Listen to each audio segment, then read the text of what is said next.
Man, oh man, these apps are driving you crazy, man. I apologize for the tardiness. I apologize for the tardiness.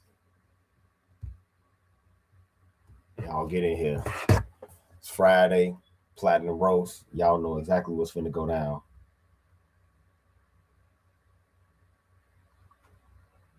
Y'all know exactly what's finna go down.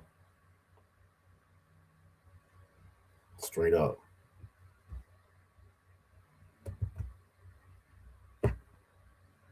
I give y'all some leeway with the comments because I already know it's gonna be a lot of BGS sycophants in this motherfucker that's not gonna say nothing. You know how this shit goes. You know how this shit go, man. Tan, what up? Brother Zeke, what up? RG, what up? King Des, what up, man? We go through every word of this shit with a fine tooth comb. I didn't go through it looking for no highlights. Lion, what up, man? I did not go through this looking for no highlights. Now we going over this with a fine tooth comb.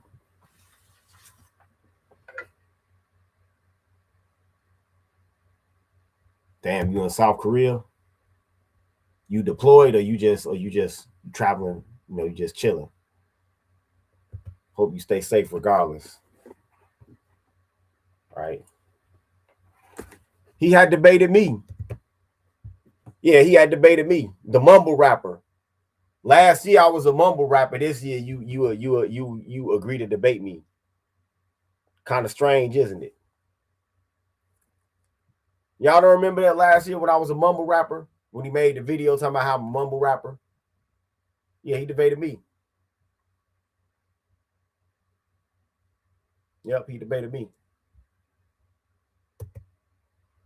I'm about to be streaming on my website. Yeah, I'm about to be streaming on my website.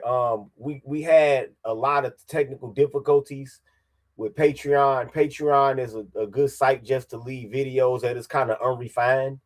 You know what I'm saying? So I guess the way we go rock it is that we'll just, have the live streams that's live on my website.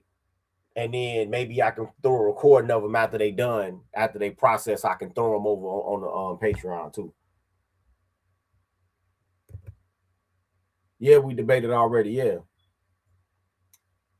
Yeah, I got the email about Tie City. I got that. I would like a little bit more to work with, but yeah, I got it.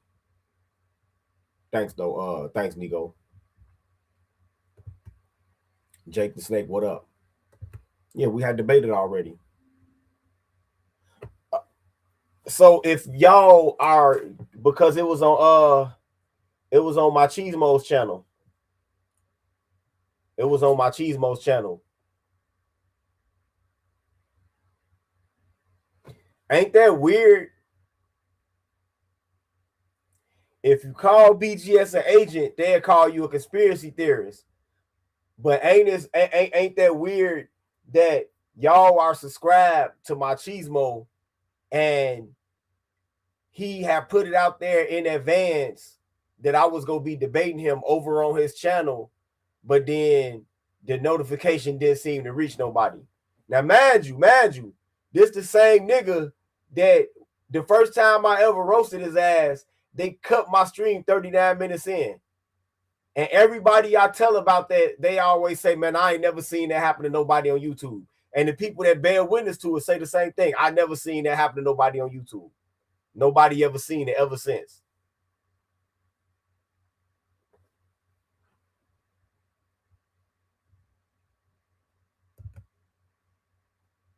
Tech Boy, what up?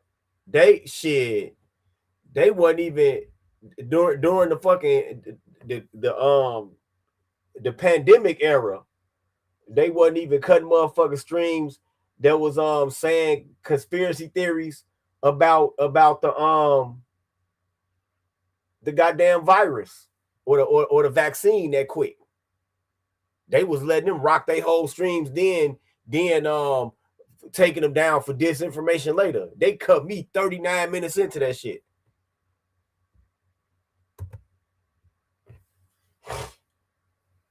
Yeah, that's right, Tan. You the mumble rapper, and yeah, and 100. Yeah, yeah. Marcus is the kid in the back of the classroom. Yep, yep, yep.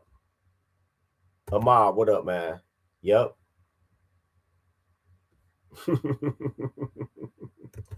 I wonder how many BGS sycophants is in here right now. If y'all are, man, glad to see y'all. You know, my only question for y'all for the BGS sycophants, the last of them that's left over,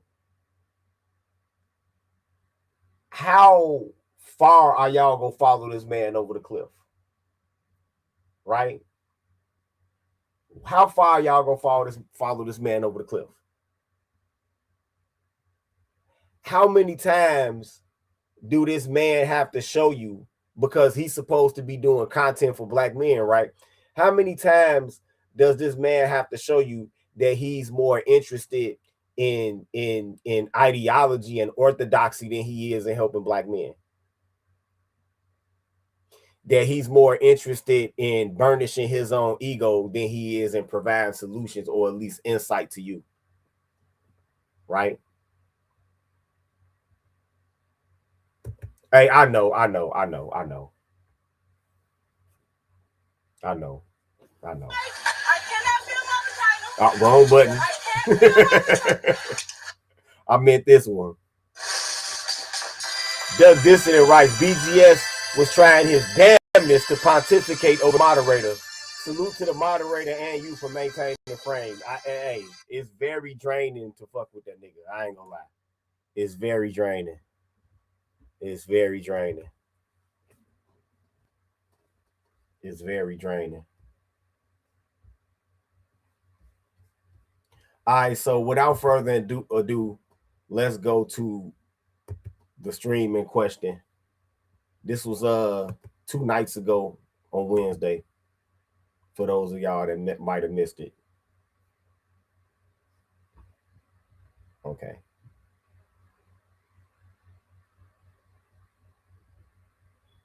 I think I did. I did say something about it.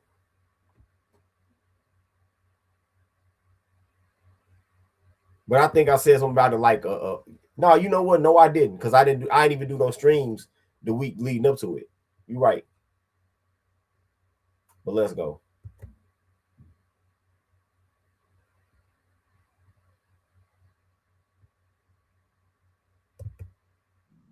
.5 minutes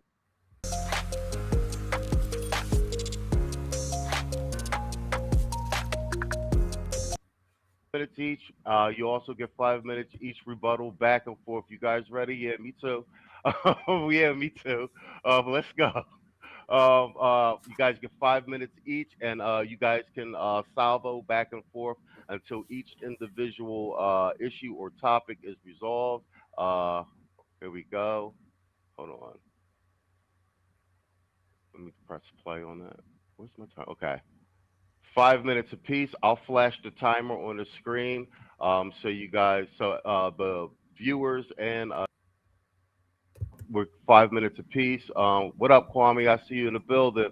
And this, when you guys are about 30, got 30 seconds left in your round, that's your warning sign. Please let me know you have landed your plane. So I don't want to interrupt anyone's train of thought or anything else like that. Please, no ad hominem, no personal attacks. Um, a little bit of snarkiness and condescension in responses is allowable and to some degree expected. Oh, before I even get into the meat of this, in the spirit of what King Des just said, I'm coming back and I'm roasting the fuck out of Edward Anderson. Okay? I'm coming back later and I'm roasting the fuck out of Edward Anderson. This might be it for this nigga. I'm crucifying this nigga today. I'm crucifying this nigga today. This is just a warm up for later. Hit the cash app. This is just a warm up for later. That being said, let me roll the timer back. And we've agreed backstage. Like I said, I have a few questions. If you guys getting a slump with the Iran thing that you guys can salvo back and forth. We'll play by ear. We're trying to be here a little under 2 hours. Let me remove this from studio. That being said, Tito, opening salvo is all yours, sir. Yes, recently during a live stream on Sunday night, like we regularly do, there was a juncture in the broadcast when my colleague BGS made the assertion, quote unquote, that Iran is going nowhere. And so, given the context of what we were speaking about, it can only be construed that my colleague BGS is somehow, I wouldn't say hoping that there are many American casualties, but hoping that there is, I guess tactical setbacks in the conflict, the growing conflict with Iran, to perhaps harm the you got a lot of people doing that nowadays. I understand that you are perfectly entitled not to like the president. That's fine. Everybody don't have to like everybody, but liking you can't hate American servicemen. You can't do that. That's crazy work right there. For you to make it even appear like you care less about the lives of American servicemen, and you place Trump's downfall in front of that. That's crazy right there. But it's a lot of people that's like that. Republicans in the midterms. Now, and remember, this ain't no conspiracy theory. BGS is always the one with that on that Colonel McBride shit, talking about that he hangs around or he talks to people that's in the UN. He's the one that says that. So if he says that he talks to people in the UN, you know what they say in the Bible? Never shall two walk down the road lest they be in agreement. So he has the agreement of the globalists, and he does hope that the U.S. military fails because he wants business as usual.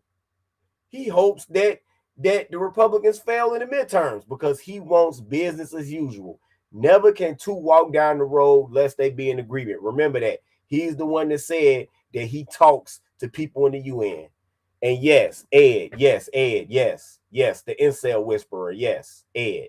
I don't want to hear no sympathy shit, no peace talk. The motherfucker had my you will see. When I come back with this roast of this nigga, you will see the type of bitch assness that he was on, and you're gonna be like, oh, I see why he roast him now. You will see.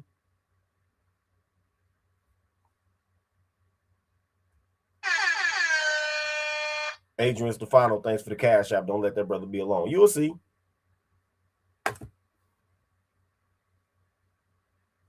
You will see. Even though my colleague BGS claims to be politically agnostic, it is undeniable that in the past he has defended many Democratic positions, many Democratic lines of reasoning, and even individual Democratic politicians and office holders. So, in the context of his record on speaking in different matters about different Democrats, it can only be construed that it is his desire that there are significant setbacks in this conflict with Iran. Now, with people that think like this, I cannot understand why they don't see the necessity for these strikes. And for people who think like this, who do tend to come down on the Democratic side of things, I don't understand also how they can't tell that this is just a Republican administration having to clean up garbage that was left by our 39th president, Jimmy Carter. I yield the balance of my time to my colleague, BGS. Imagine being able to build anything just by thinking about it. Meet Base 44, a complete... Machismo is thoroughly Okay, well monetized. played. Give me 1 second. Let me set the time. BGS, the rebuttal is all yours. Let me restart the clock, and all yours, sir. You know what? It's funny. It's a funny thing, man, because when a long time ago in 2016, when I told everybody Hillary Clinton would lose because of what she did in Benghazi and the DOD would not elect her, okay, a lot of Democrats got upset with me, okay, a lot of them, a lot of Democrats told me. Now he's trying to gaslight you right here. He's trying to gaslight you that to make it look like just because you prognosticate an election and you don't think that your side can win, that's like that means that you don't have allegiance to that side. He trying to gaslight me, Machismo, and everybody that was listening. Just because you predict that a candidate is gonna win, you can vote for a candidate and not think that they gonna win. So what difference does that make, BGS? But let's go. I was a conservative. I love Republicans and yada yada yada. I was not a liberal. I was a fascist, all kind of stuff. Okay. And then when I knew that Donald Trump would lose because of COVID, okay, what is the dumbass listening to he didn't lose because of COVID. You know why he lost? He lost because of the mail-in ballots.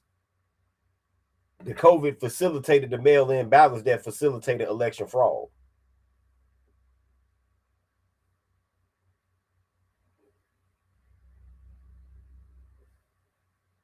Let's just be real here. Reverse what Obama did, which is getting rid of the gain of function. Okay. And he reversed it. And guess what? You got COVID. Okay. Everybody knows it. Okay. And I knew that he would lose. Okay. And when he did, a lot of the other people got upset with me. And then on the last term, when I told you that Joe Biden couldn't run, is because he was senile, and basically that Kamala Harris was not a good candidate, and she would be terrible and she would lose. Now I got other people on the Democratic side, the blue no matter who folks going at me. So to me, that seems to be a good track record for being agnostic. No, no. That's not a track record for being agnostic. That just means that you deal with a bunch of people that's very fucking obtuse. And they think that every fucking question about every election and every commentary about every election is some type of purity test. And if you don't say exactly what they want you to say, then they come at you like that. That's what you're dealing with. But that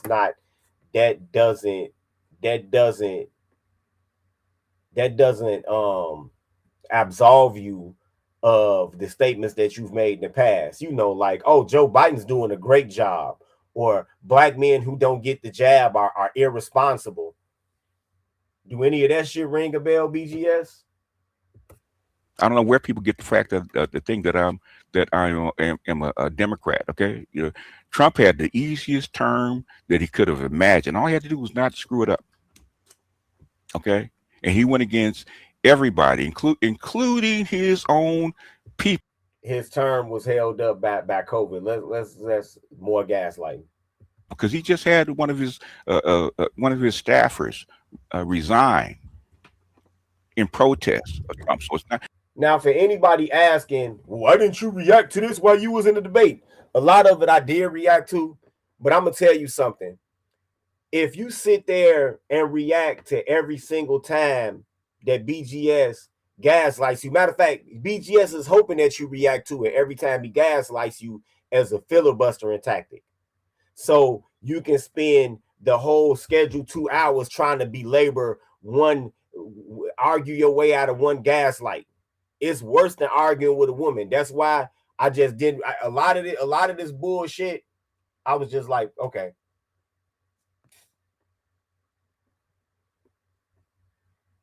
Doug Dissonant writes, BGS was spinning half-ass truths about electoral politics and American political movements. I had to check myself before screaming at my screen. He flip-flop and flogging for the Democrats, etc. Yeah.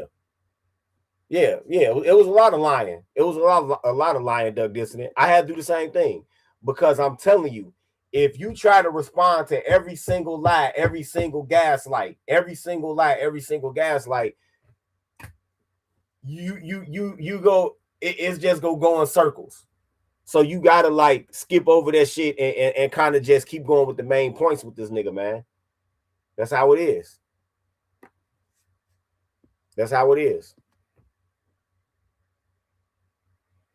And he was a MAGA guy, a complete MAGA guy. You have a lot of MAGA people that do not like this war because Trump ran on the thing that he was not going to do this kind of crap, and he did.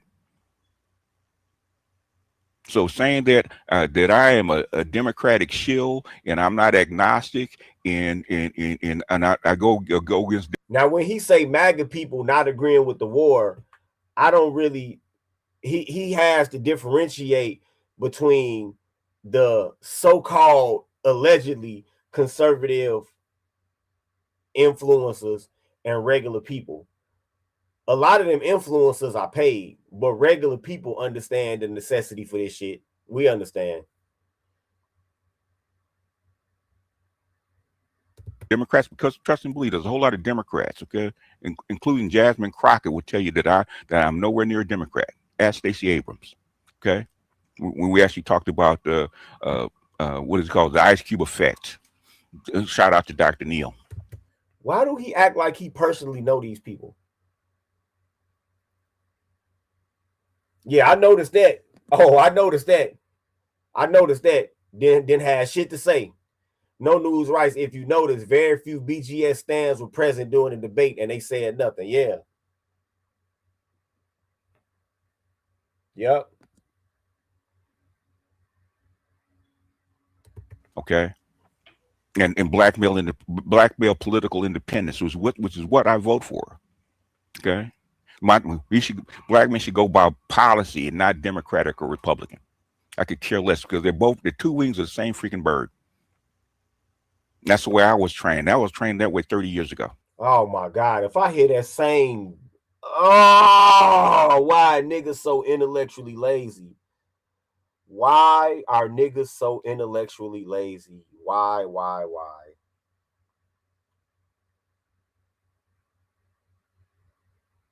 You know, it's actually, let me tell you something. Let me tell y'all something. It's actually when it comes to politics, it's the intellectual laziness of niggas. It's the intellectual laziness of niggas that makes it possible for so many rhinos to exist within the Republican Party. Because if niggas weren't so intellectually lazy, you know what they would say? They would say, hey, Republicans, the Democrats don't have any tangibles. What do you have for us? I mean, we respect y'all legacy. Y'all was anti-slavery. We know that was y'all foundation. Or why do y'all keep letting all of these goofy ass bobbleheads online speak for y'all with all of these racist talking points, with all of this like quasi KKK shit? That's the Democrats' line of work. If niggas weren't so intellectually lazy, they would ask questions like that. But it's the intellectual laziness that facilitates this political WWE that we see every motherfucking day. There's two wings of the same bird. God, if I hear that, if I had a fucking dime for every time I heard that stupid shit, I would have a neon green Lambo outside instead of Honda. I swear. Let's go. It's been that way. I stopped being part of the Democratic Party in '92 with Bill Clinton.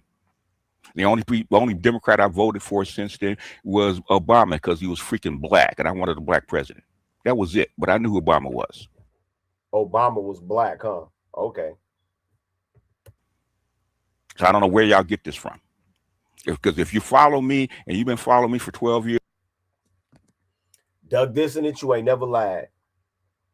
You ain't never lied.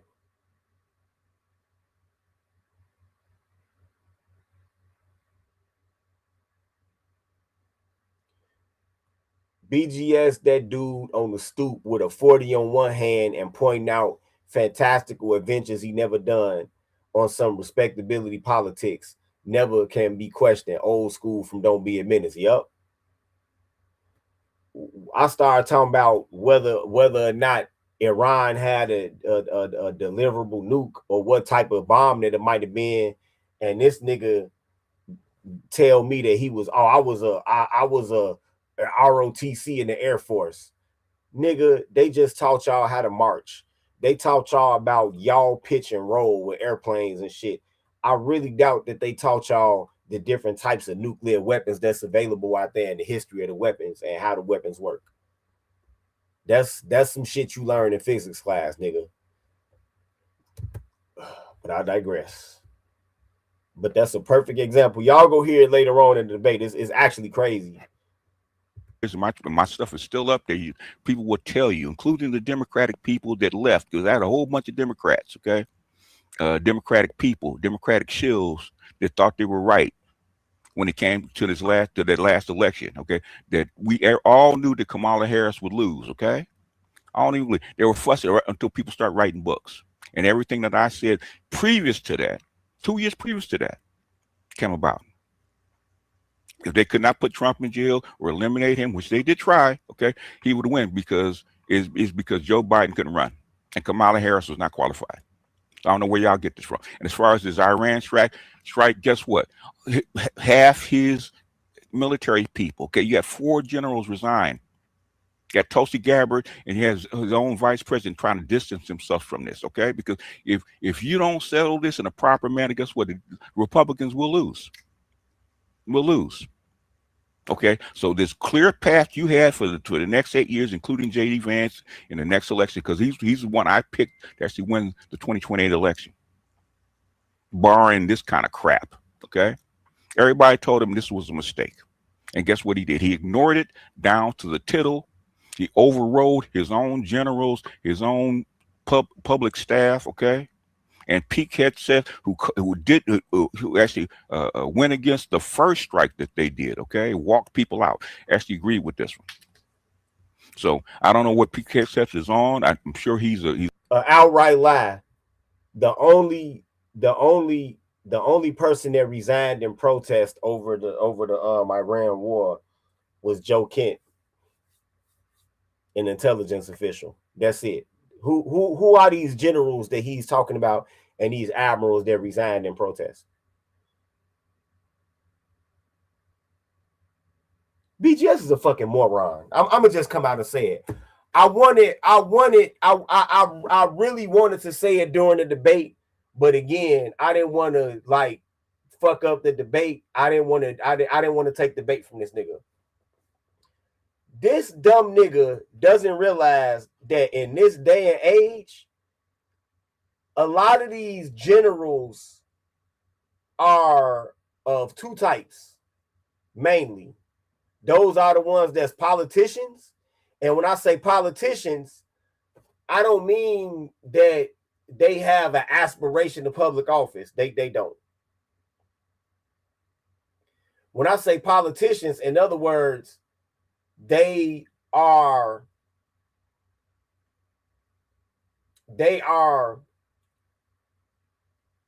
in a mode of thinking where they just want to make sure that they're in the good graces of who's ever in power.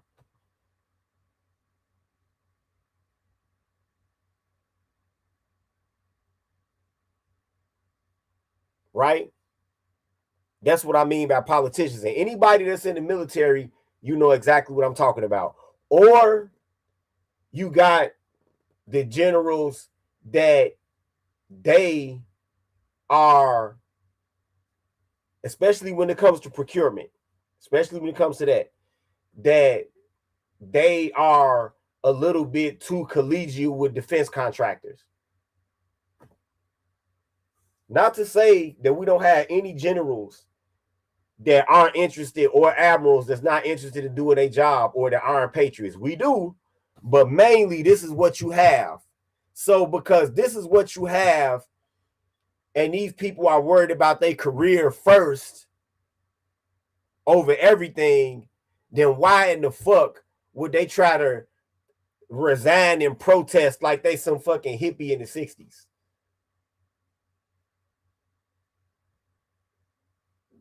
So again, what generals is he talking about? That fit complete fiction. But that's what this nigga traffics in, complete fiction. No News Podcast said when he mentioned ROTC, I almost fell out of my chair. ROTC trained military personnel are a joke. This for a man that served 22 years. Okay.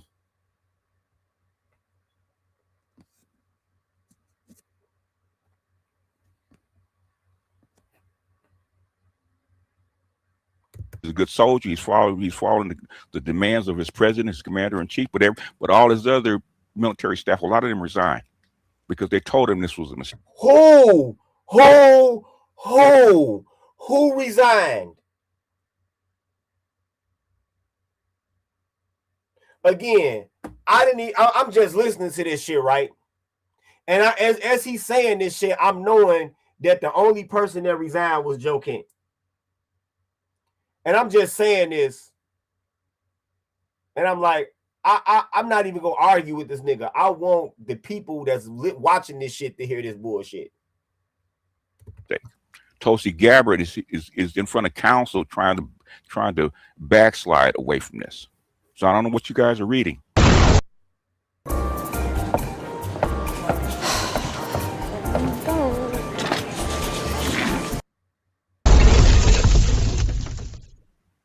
All right, I'm done.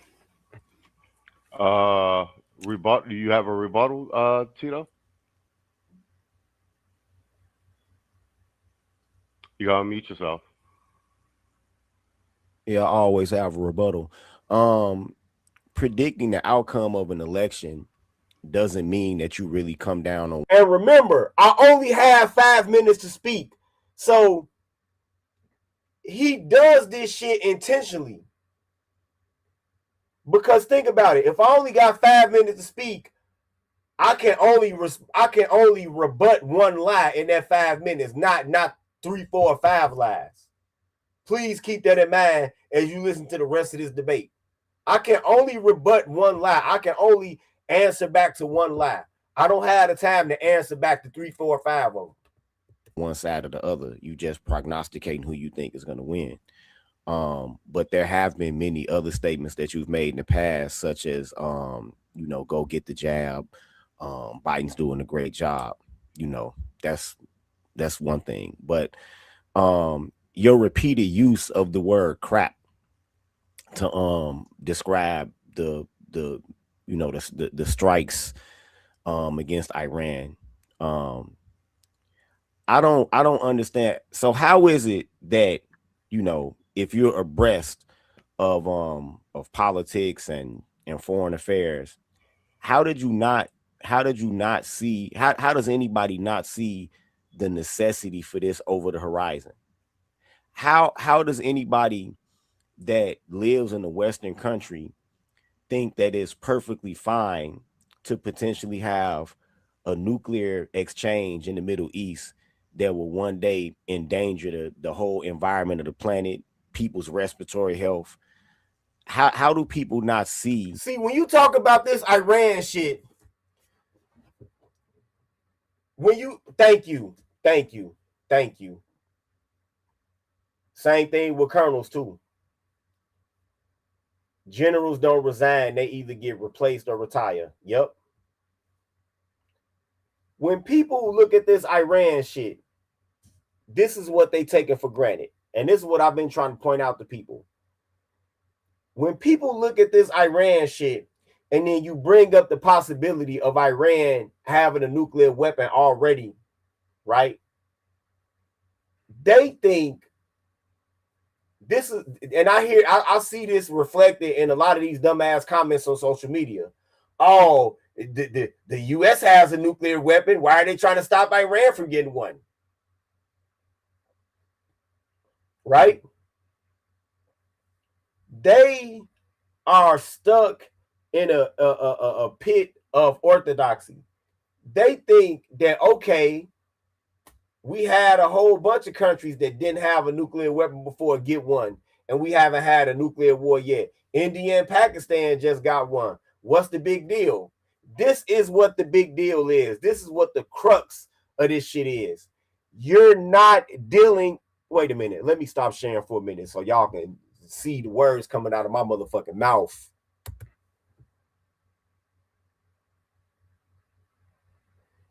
You're not dealing with a normal country. So get all of these old ass 1950s ideas of mutually assured destruction and all of this shit and negotiations. Get that out of your mind. This is not a normal country. I don't know how many times I'm gonna have to tell people. This is not a normal country. This is a country that's in the grip of a theocratic cult.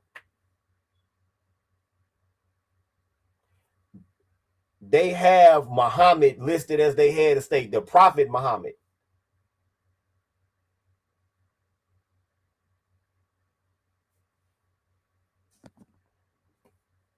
Thank you. Thank you, No News. We stop other countries because you don't want random countries with that ability holding the world hostage and threatening everyone. Yeah. Yeah. I don't know why people don't see that. I don't know why people are like stuck back in the Cold War and they think that, oh, what does it matter? Because people have nuclear weapons, they're never going to use them. Okay. Okay.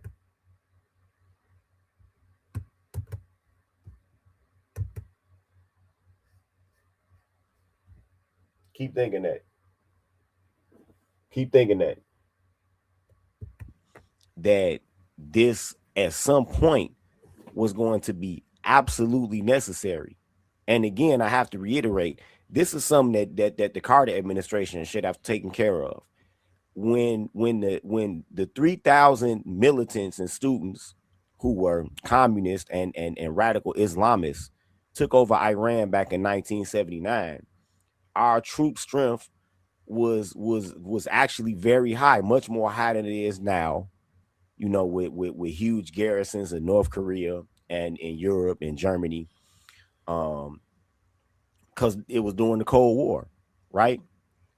The Carter administration could have went in there and eliminated these people, restored Shah Reza Pahlavi back to power, and then it would have been business as usual. And not to say that the Shah was a saint, but the Shah was firmly anti-communist, and they had an opportunity to prevent what we're seeing now, right? Are you worried that using your home address for business puts your privacy at risk? At iPostal One, we can help.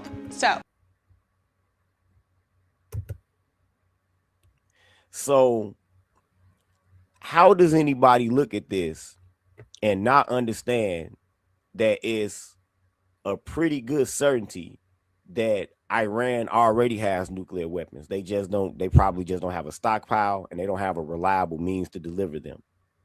Right? When you see the knee-jerk reaction from Israel and the United States, that's the only thing that you can deduce, is that Iran already has a deliverable nuclear weapon. So how is it that you think the point of all this to ask you, BGS, is how do you think that kicking the can for another administration, for another few election cycles, why this problem was allowed to fester, was a viable option? I yield my time. Okay, Tito, I'm sorry, BGS, are you up for rebuttal? Okay, the thing is, I thought this was a debate and not a question and answer session. Okay, okay. The thing is, which answer does he want me to answer first? Okay, because he laid out about 10 different questions. Which answer does he want me to answer first? Did y'all hear me? Did y'all hear me ask him 10 different questions? I'm telling you, this is worse than arguing with your bitch. Did y'all hear me ask 10 different questions?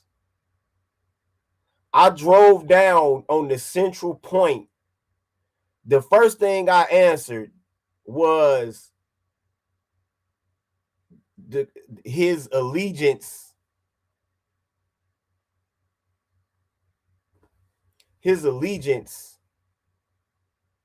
to the Democratic Party. Then the second thing I talked about is the necessity of the strikes. That's it. I done asked 10 different questions.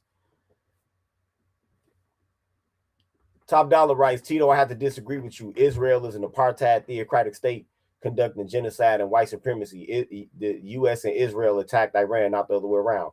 Yo, you right. Israel is a little bit of a theocracy. You right. You're right.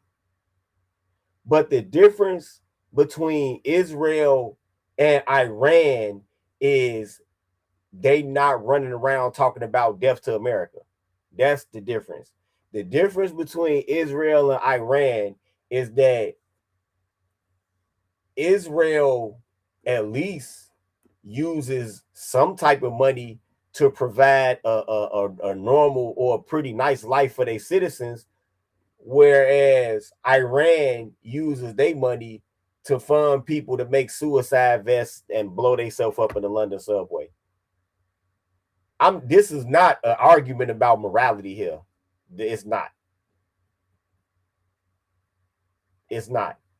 But what I'm trying to put forth here is that because the Carter administration in the 70s failed to do anything about Iran is the reason that we have to be such close allies with Israel. That's the reason why. That's the reason why. If they would have did something about Iran, we wouldn't have to be. We could be kind of like, we fuck with them the long way, or we love them from a distance. That type of deal. It could have been like that, but Carter administration didn't do a fucking thing about Iran. It is what it is.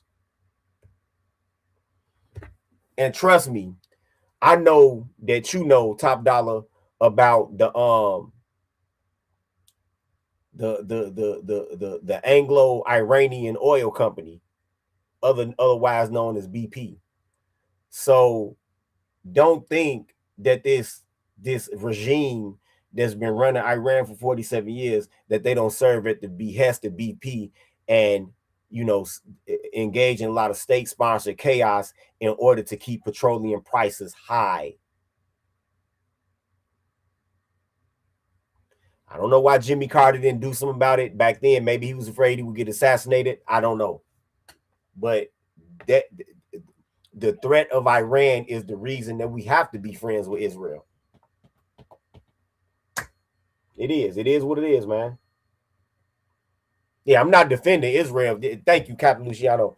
If that's what you think, Top Dollar, I'm not defending them, but I'm saying, I'm pointing out why this is a necessity.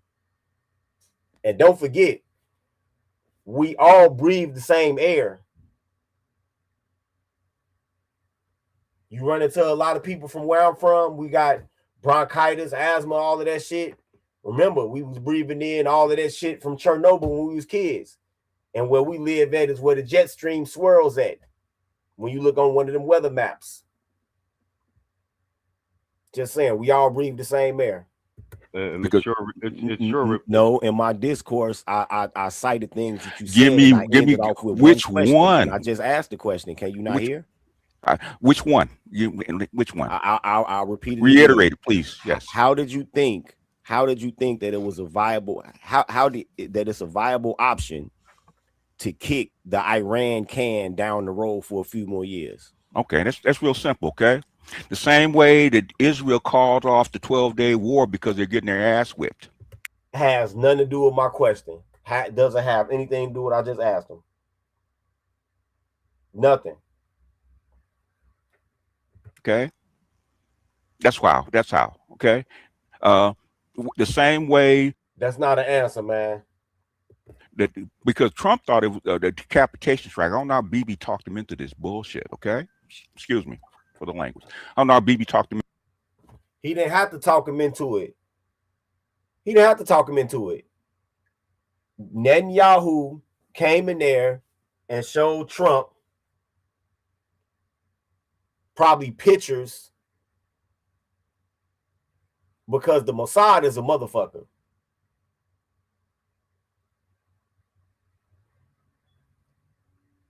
They probably came in there and showed Trump pictures of the nukes. Remember when he came to the White House? He probably opened up a briefcase and said, look, let me show you something, man. Here, check these out. He showed him pictures of the nukes. And most likely the pictures that he had was from somebody that had infiltrated the Republican Guard.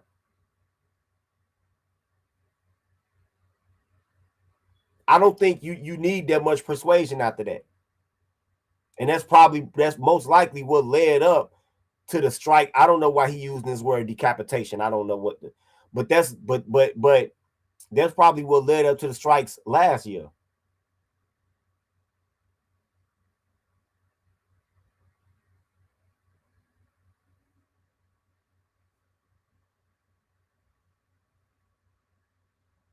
Into this, okay? Just because the chick in Venezuela betrayed her president, okay, has nothing to do with what we're talking about. Total non sequitur. Okay?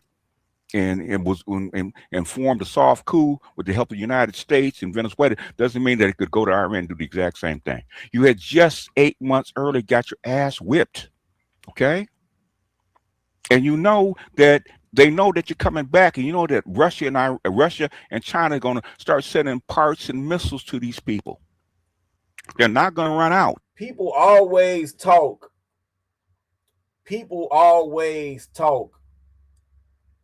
about all of these wonder weapons that China is supposed to have.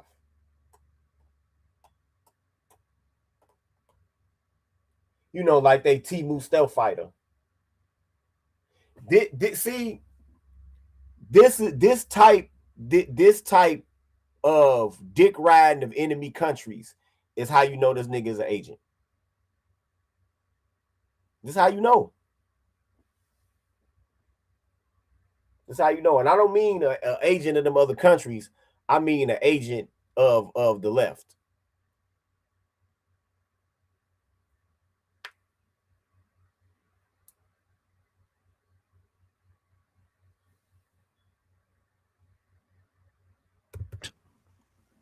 You're going to run out of weapons, and you're already out of basic interceptors. Okay, they already took out your antenna arrays. Okay, which Iran didn't do the first time. And all of that is propaganda that they putting out there online. All of that is propaganda that they putting out there online. And you know what, BGS? Even if they had destroyed every single fucking radar that we have in the Middle East, what about NORAD, nigga? Like, this is basic shit. This is basic shit. Let me tell y'all something. If you made your own motherfucking rocket out of 2-liter bottles and aluminum pipes and took that motherfucker in your backyard and launched it, NORAD saw it. You hear me? Wait a minute. I don't think y'all hear me.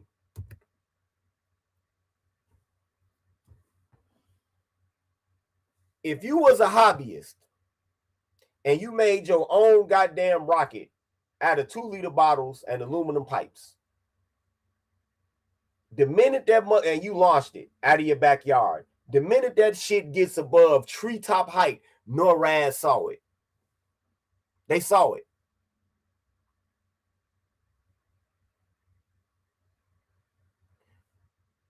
Remember when that airliner got shot down a few years ago over Eastern Europe and the Russians tried to lie and the Air Force was like, no, we saw the missile.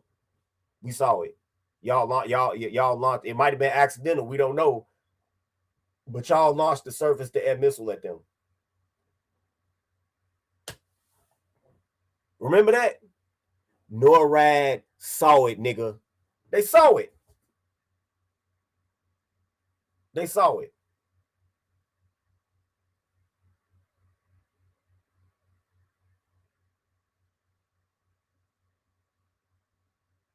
I know that. I know that. No news. Anybody with half a fucking brain know that.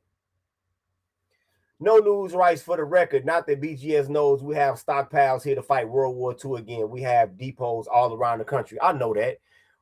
We haven't even used up all of the 500 iron bombs from World War II yet, y'all. Do y'all know that? When you be seeing them so-called smart bombs, all that is some fins and shit that they screwed on to a 500-pound bomb from World War II. that can either be remotely controlled by a pilot or by a laser target designator. We haven't even ran out of the ordnance from World War II yet. Same thing with 50 caliber shells. Haven't even ran out of them yet. Some of the ordnance they was using in 03 in Iran, some of that shit was first made back in the fucking 40s and 30s.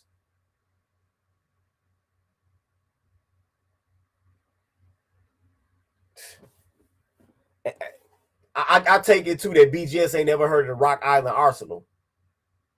You know, that huge or the DuPont Arsenal out here in Joliet that just make pounds of explosive, tons of explosives every day. I don't know. I don't know, man. This nigga's way out, boy. Way out. This nigga know everything but don't know a goddamn thing at the same time. It's crazy. It's crazy.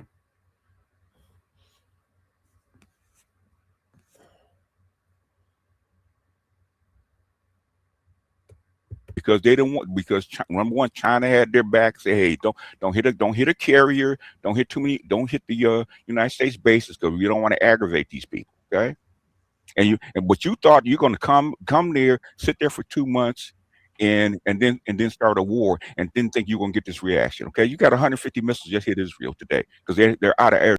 So they firing missiles at people.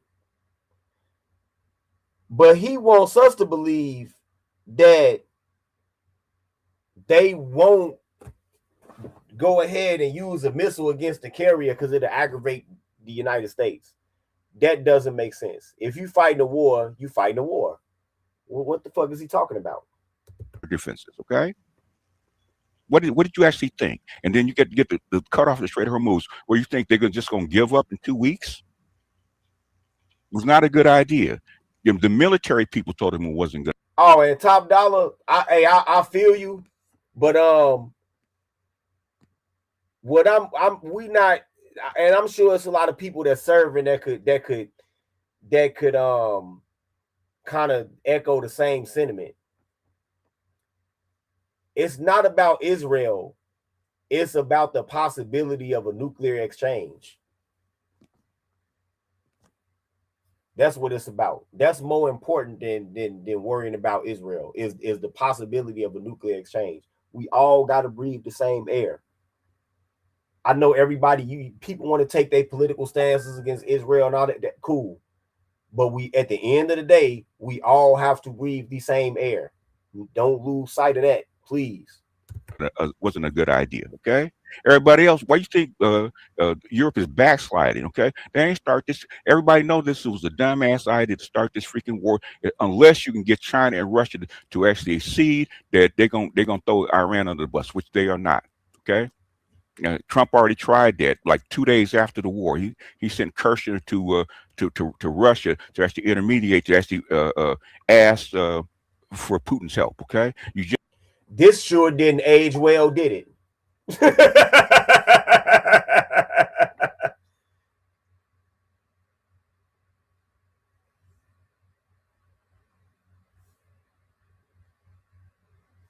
This sure didn't age well. We got a Strait of Hormuz coalition as of today. This sure didn't age well, did it? And I knew that's what was going to happen. But I didn't feel like arguing with this dumb nigga. That aged well, didn't it? Just 2 days later. Just had the whole GCC up there asking for Putin's help, okay? Trump just talked to Xi, asking for Xi's help to open up the strait and put a counter on Iran, okay? Everybody knew this was a mistake. Everybody knew this was a mistake. If you win this war, basically it's going to be a Vietnam. Your economy is going to go to crap because you could not afford it. You don't have the weapons. A favorite tactic of the leftists, whenever just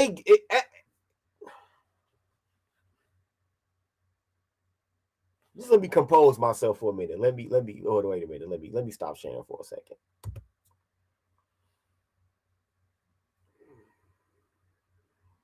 Let me compose myself for a second.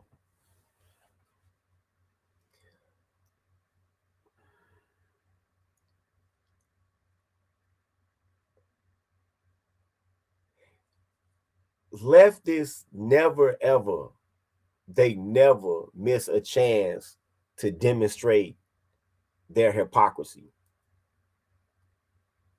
Whenever a leftist president, whenever a Democratic president is engaging in a foreign war, it's always depicted by the media, and this includes World War II. This includes World War II and World War One, right? Whenever a Democratic president is engaging in a foreign war, the media will by default depict it as being this noble cause. It will depict it as being just necessity, right?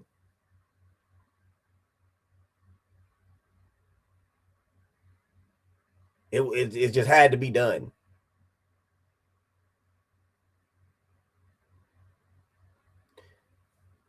But whenever it's a Republican doing it, cue the Vietnam comparison. And the crazy part is that, do y'all understand the history of Vietnam? That's a whole nother rabbit hole that I could have jumped down during this debate, but I was like, you know what? I'm not going to do it.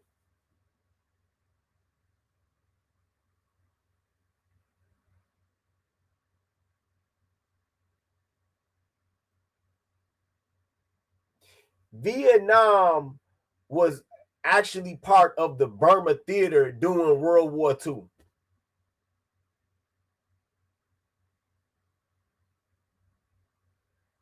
The militants in Vietnam, the Viet Minh, they were actually our allies in World War II.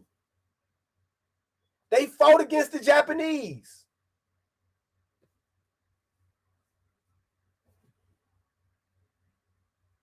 The problem ensued when World War II was over. The French wanted their colonies back. Now, I don't know why President Eisenhower would then just tell Charles de Gaulle, like, hey, bro, look,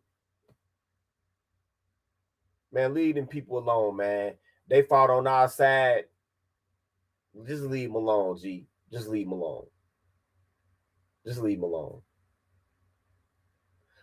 I always thought that was one of the biggest mistakes of the Eisenhower administration, is that he didn't find some type of way to placate the French to get them to leave Vietnam alone, even if it would have took him to broker a deal to say, hey, look, we understand that they grow poppies in Vietnam. We get it. We understand that the French underworld has always had to pay a heavy amount of bribes to the French government to be able to traffic this shit from their territory. We get it. We understand that heroin and poppy is a moneymaker for y'all. We will still let y'all harvest y'all poppy, but let them people get their own self-determination. And we'll make them promise that they're not gonna fuck with y'all poppy commerce.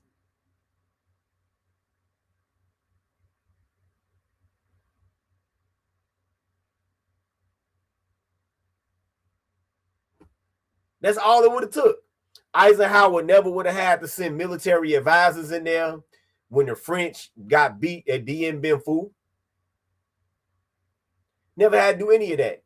Matter of fact, after the French got beat at Dien Bien Phu, Eisenhower was ready to get the fuck up out of there. Kennedy got elected. You know what Kennedy did? He expanded. Kennedy expanded.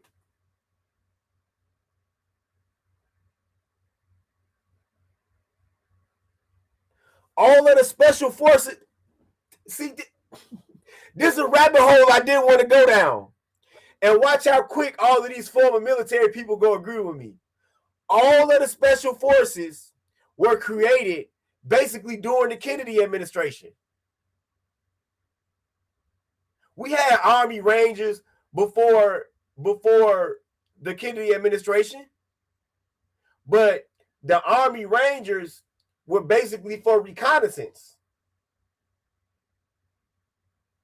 and for doing like low intensity missions, like blowing up bridges and ammunition depots and shit in preparation for invasion. That's what the Army Rangers for. The Marine Raiders, the same thing. There were no Navy SEALs back then. There were just frogmen, UDT teams, underwater demolition. The Kennedy administration made the special forces as we know it today to be the direct field assets of the CIA in Vietnam. That's under a Democrat. Nobody ever remembers that though. Kennedy converted the fucking Army Rangers into the Green Berets to take it from being in advisory role to basically training armies of Montagnards and Nungs to fight against the North Vietnamese. Kennedy is responsible for that. Look, he was in the air. He agrees. He fucking thank you. None of these special forces, none of them existed in the way that we know them today before the Kennedy administration. He made these special forces, I'm going to say this again, to be the direct field assets of the CIA in Vietnam. Kennedy thought that he could secret agent and commando his way up out of that war. And it didn't fucking work. And it didn't work. Kennedy expanded the war, and then LBJ expanded it even more. This was all under Democrats. Yet, when any Republican president needs to use military force, motherfuckers compared to Vietnam. It's the craziest gaslight in the world.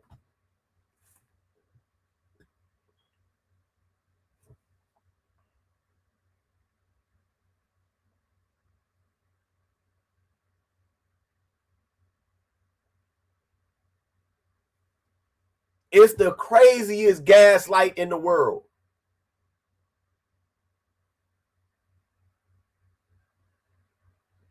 No, that ain't how he got assassinated. That ain't how he got assassinated.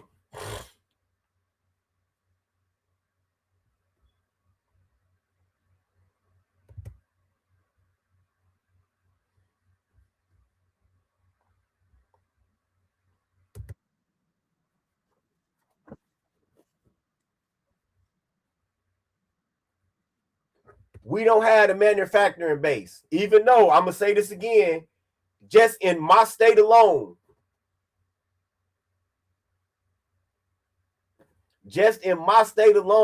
millions of rounds of ordnance and millions of thousands of pounds of explosives are manufactured every day just in my state alone. But he think we don't have the industrial capacity. Like where do he get this dumb shit from? Does he not understand how many weapons that the United States sells to other countries? We just quiet about it. The fucking defense industry here is bigger than the fucking automotive industry, nigga.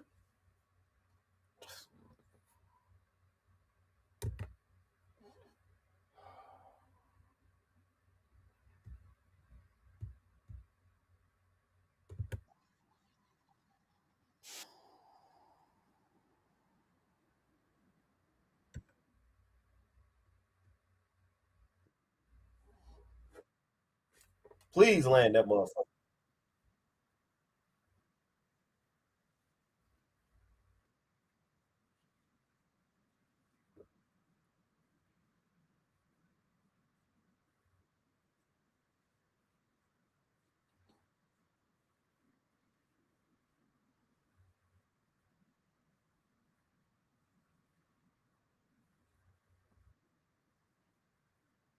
Whoa.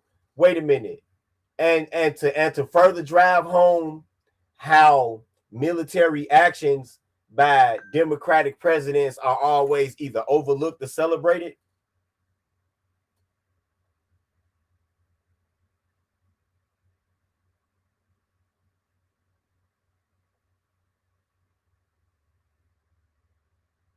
Rodimus, thanks for the cash out.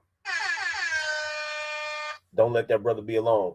To drive it home, I'm going to say this again. The media reflexively either overlooks when it's going badly or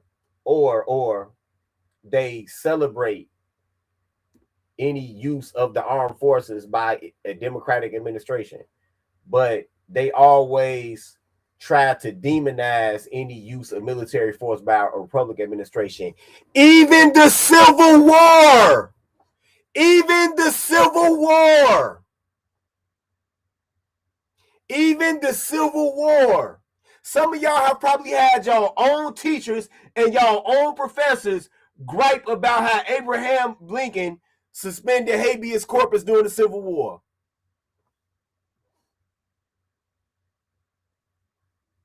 Even the war, even the use of military force to preserve the Union is not unanimously celebrated by the media and the educational system. Tell me I'm wrong. Even the Civil War. Thank you, No News. Talking about we don't have the manufacturing capacity. Nigga, you must be out of your goddamn mind. No News writes, I used to work at Aberdeen Proving Grounds on the lab side where we designed today's weapons. BGS is clueless. We don't have the manufacturing capacity. The one motherfucking thing that America ain't gonna never run out of is ordnance. That's the one motherfucking thing that we ain't gonna never run out of at the end of the day. Nigga.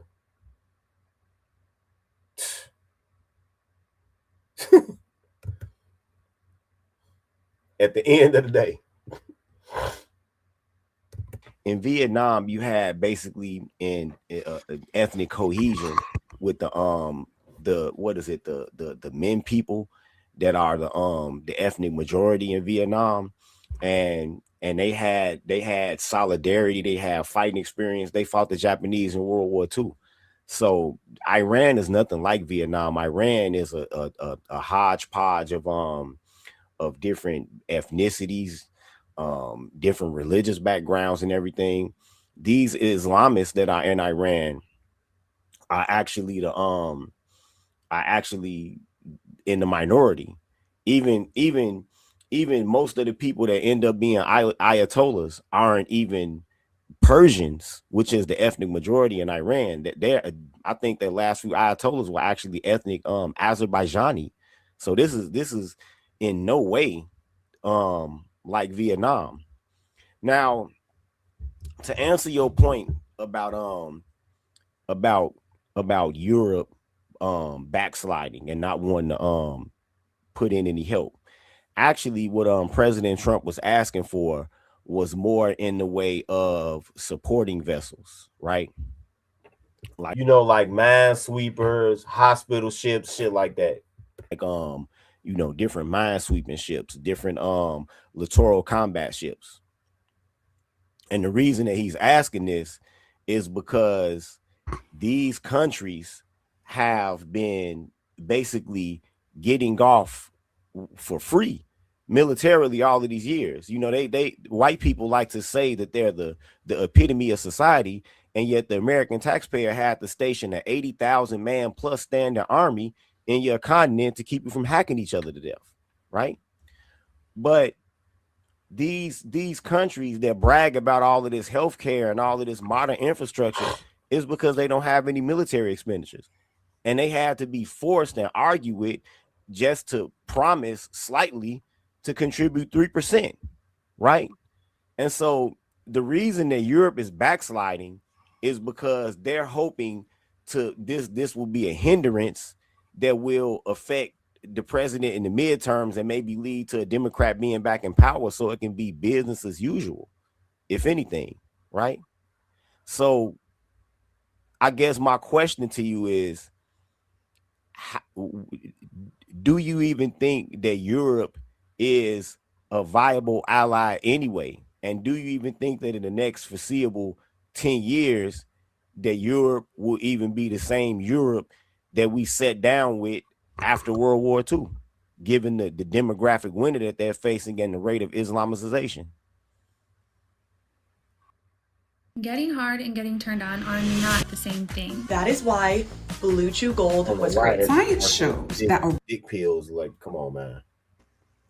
You landed your plane? Tito, you landed your plane? Yeah, I yield my time. Yeah. All right, excellent. BGS, rebuttal or response? This is a whole lot of drift, okay? This is a whole lot of drift. Okay, no, of course Europe is not going to be the same Europe that it was after World War II. Okay, Europe has been declining for a very long time.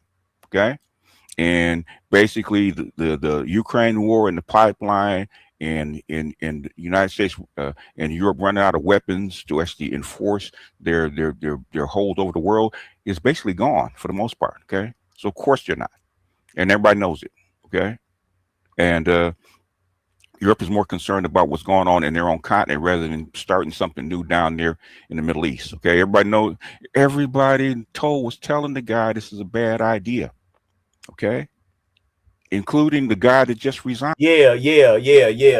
Shattering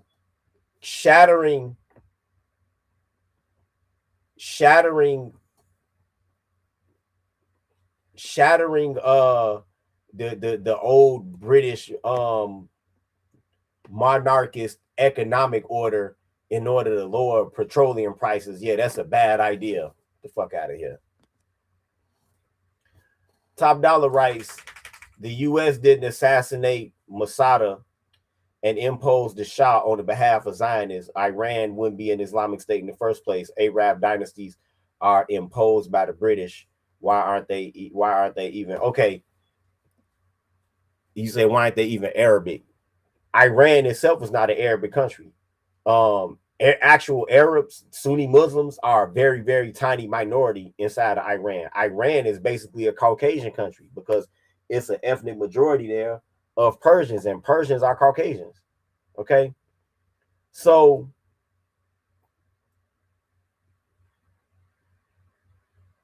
the reason that who you talking about was assassinated, this is the Cold War.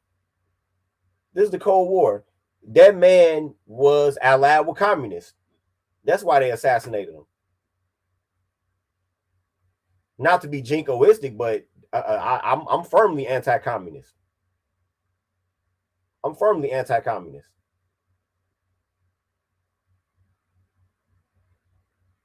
Sometimes you do have to replace a fucking communist with somebody like Pinochet. You do.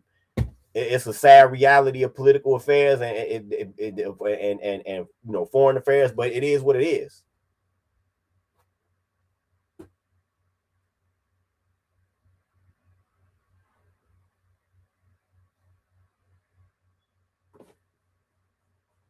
It is what it is.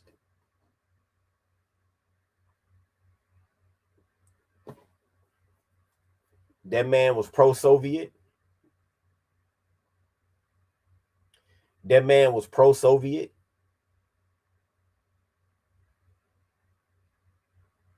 Right? And another thing that people kind of overlook is that, oh, you meant in, okay, you didn't mean in Iran. Okay.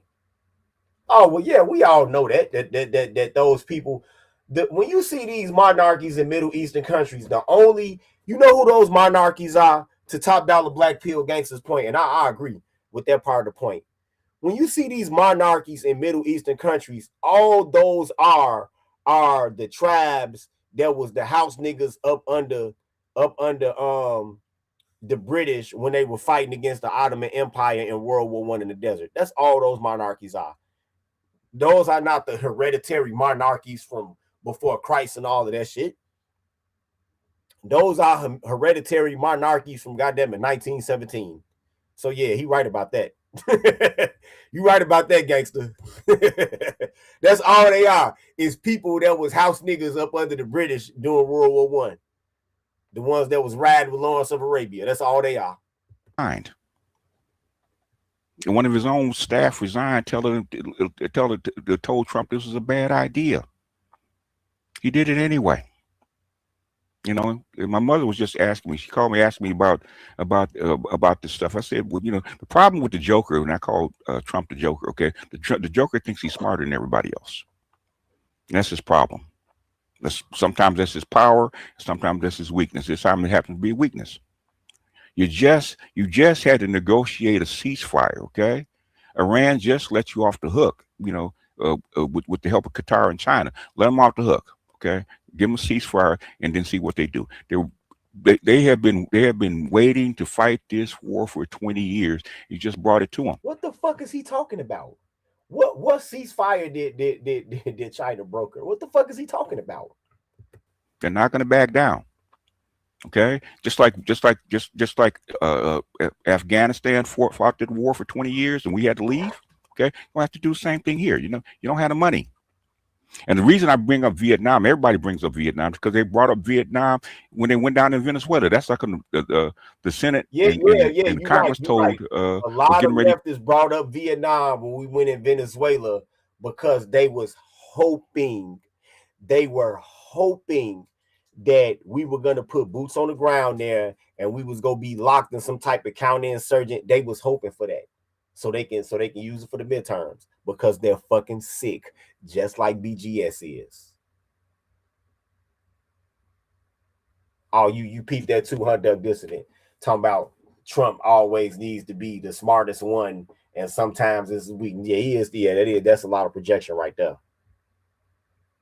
That's a lot of projection right there.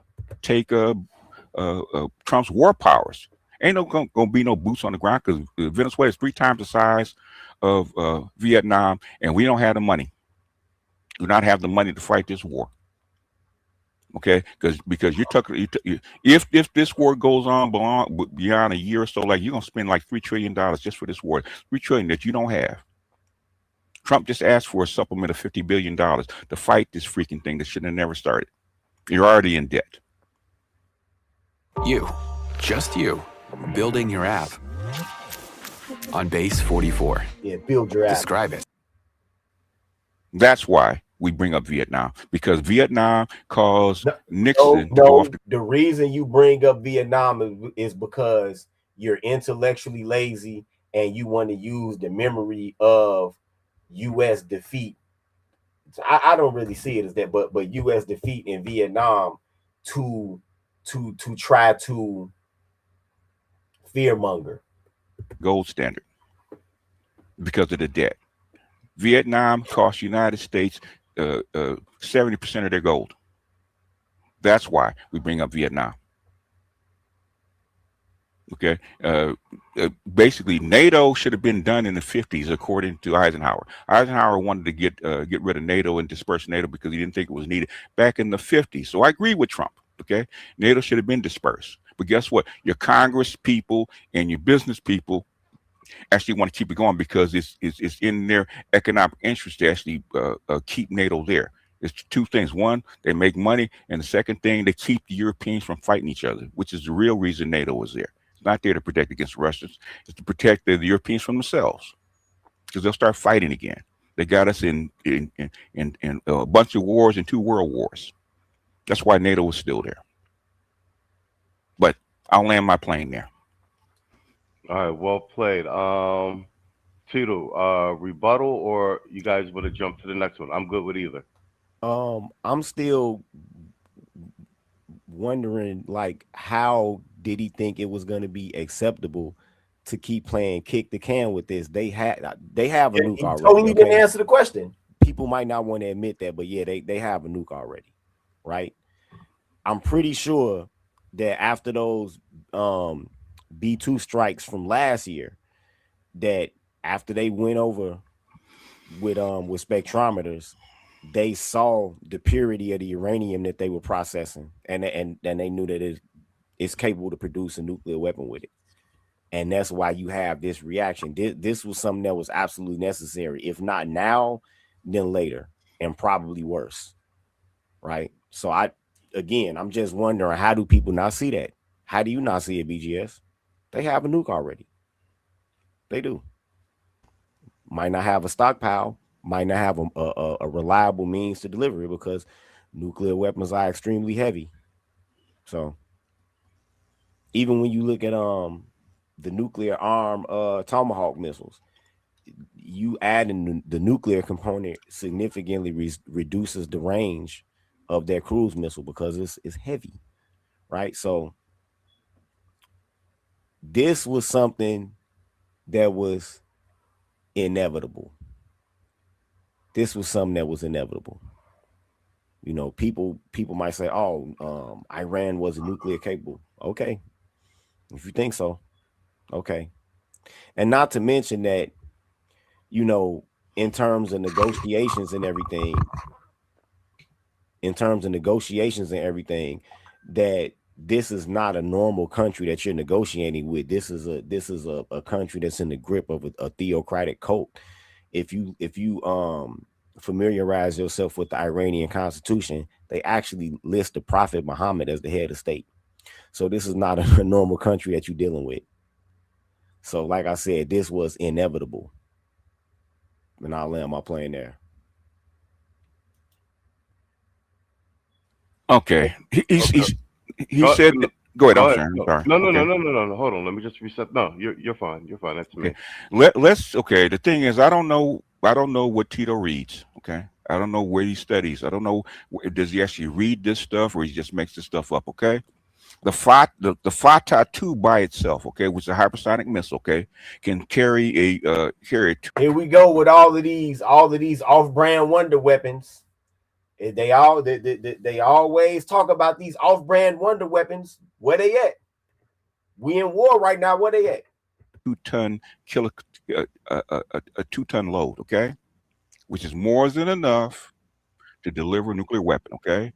Your tomahawks can carry nuclear weapons, okay, and they're much smaller, okay. Uh, basically, Iran has cruise missiles that can deliver nuclear weapons. Okay, you got to remember, a nuke is not that heavy, man. I don't know where you get that from. A nuke is not that heavy unless you want to take out a whole region. Okay, the hypersonics. Okay, the Fatah 5 can carry up to 3 tons of material. Okay, that's more than enough to carry a nuke.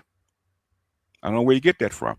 You can put a tactical nuke, which the Tomahawks do and have. Okay, you can put that on a drone.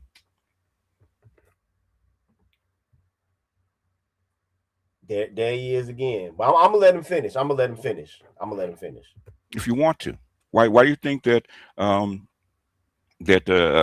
Russia warned Biden about shooting Tomahawks into Russia? They said they're going to assume there's a nuclear payload on that Tomahawk.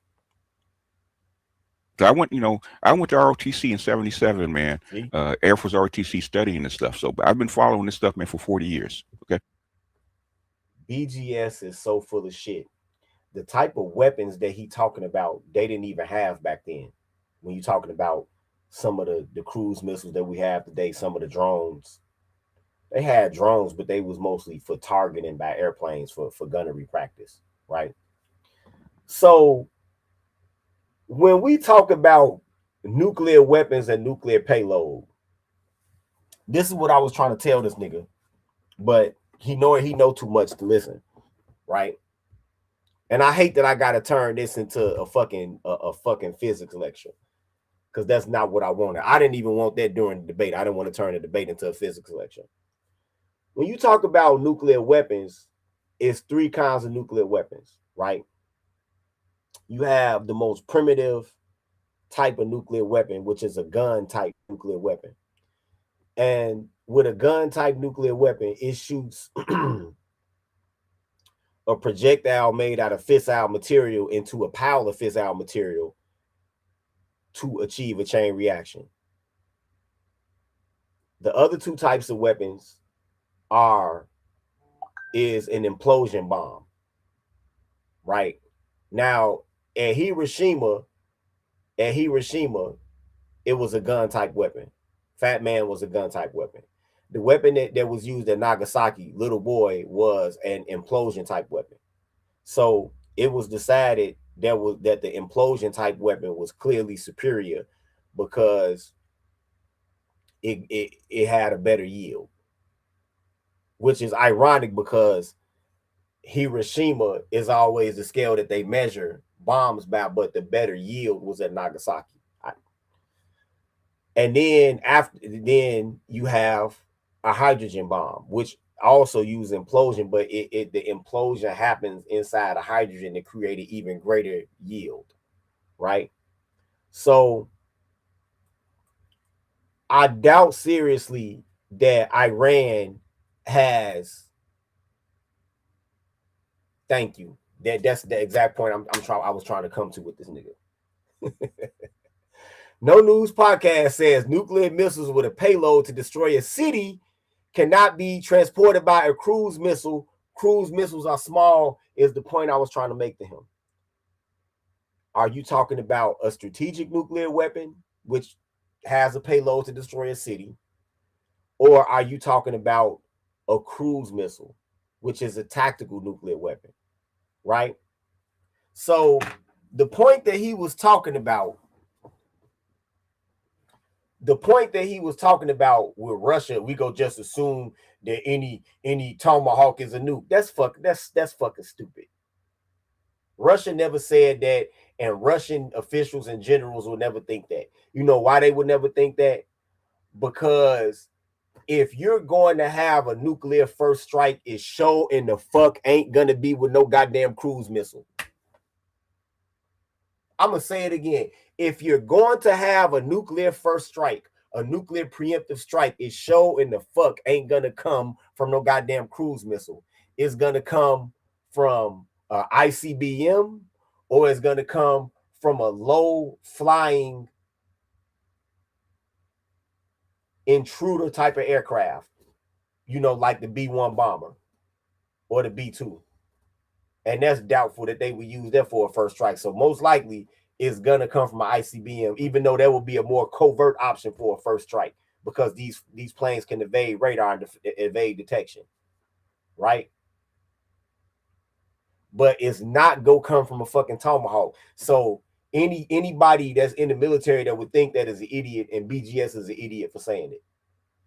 No nuclear first strike is gonna come from a fucking cruise missile because it's not even the calculus of risking this type of conflict is not even worth it.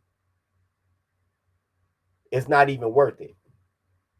You using a nuclear armed cruise missile as a first strike is like getting into a shootout and being pinned down under enemy fire, and the people that have the low ground are shooting at the people in the high ground with their pistols. Instead of going to a tow missile launcher, instead of using squad level machine guns and they rifles, just everybody take out their pistols. That's the equivalent of doing that, and nobody would do that. So I don't know why the fuck he would say that. Thank you. And I really didn't feel like I rebutted the point somewhat, but not completely enough, because again, I didn't want to turn this into a physics lecture. Captain Luciano writes, BGS relies on popular ignorance to carry his arguments over the finish line. Checking him with basic physics would give the look your argument is failing because you have to go off a topic. Thank you. Nobody would do a first strike with a nuclear tipped cruise missile. It's not worth it. If you're doing a nuclear first strike, you know what you're looking for? You're looking for complete fucking obliteration. That's what you're looking for. You're looking for complete fucking obliteration. You're not looking just to because all a nuclear strike is gonna do is provoke your enemy and then give them a time to alert and return fire. I'm gonna let this dumb nigga finish though, man.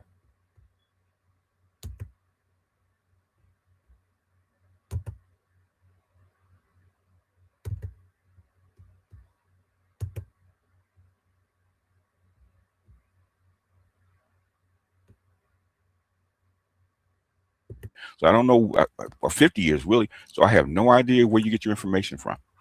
Okay, I have no idea where you get your information from. Okay, it's called common fucking sense, BGS. I really don't.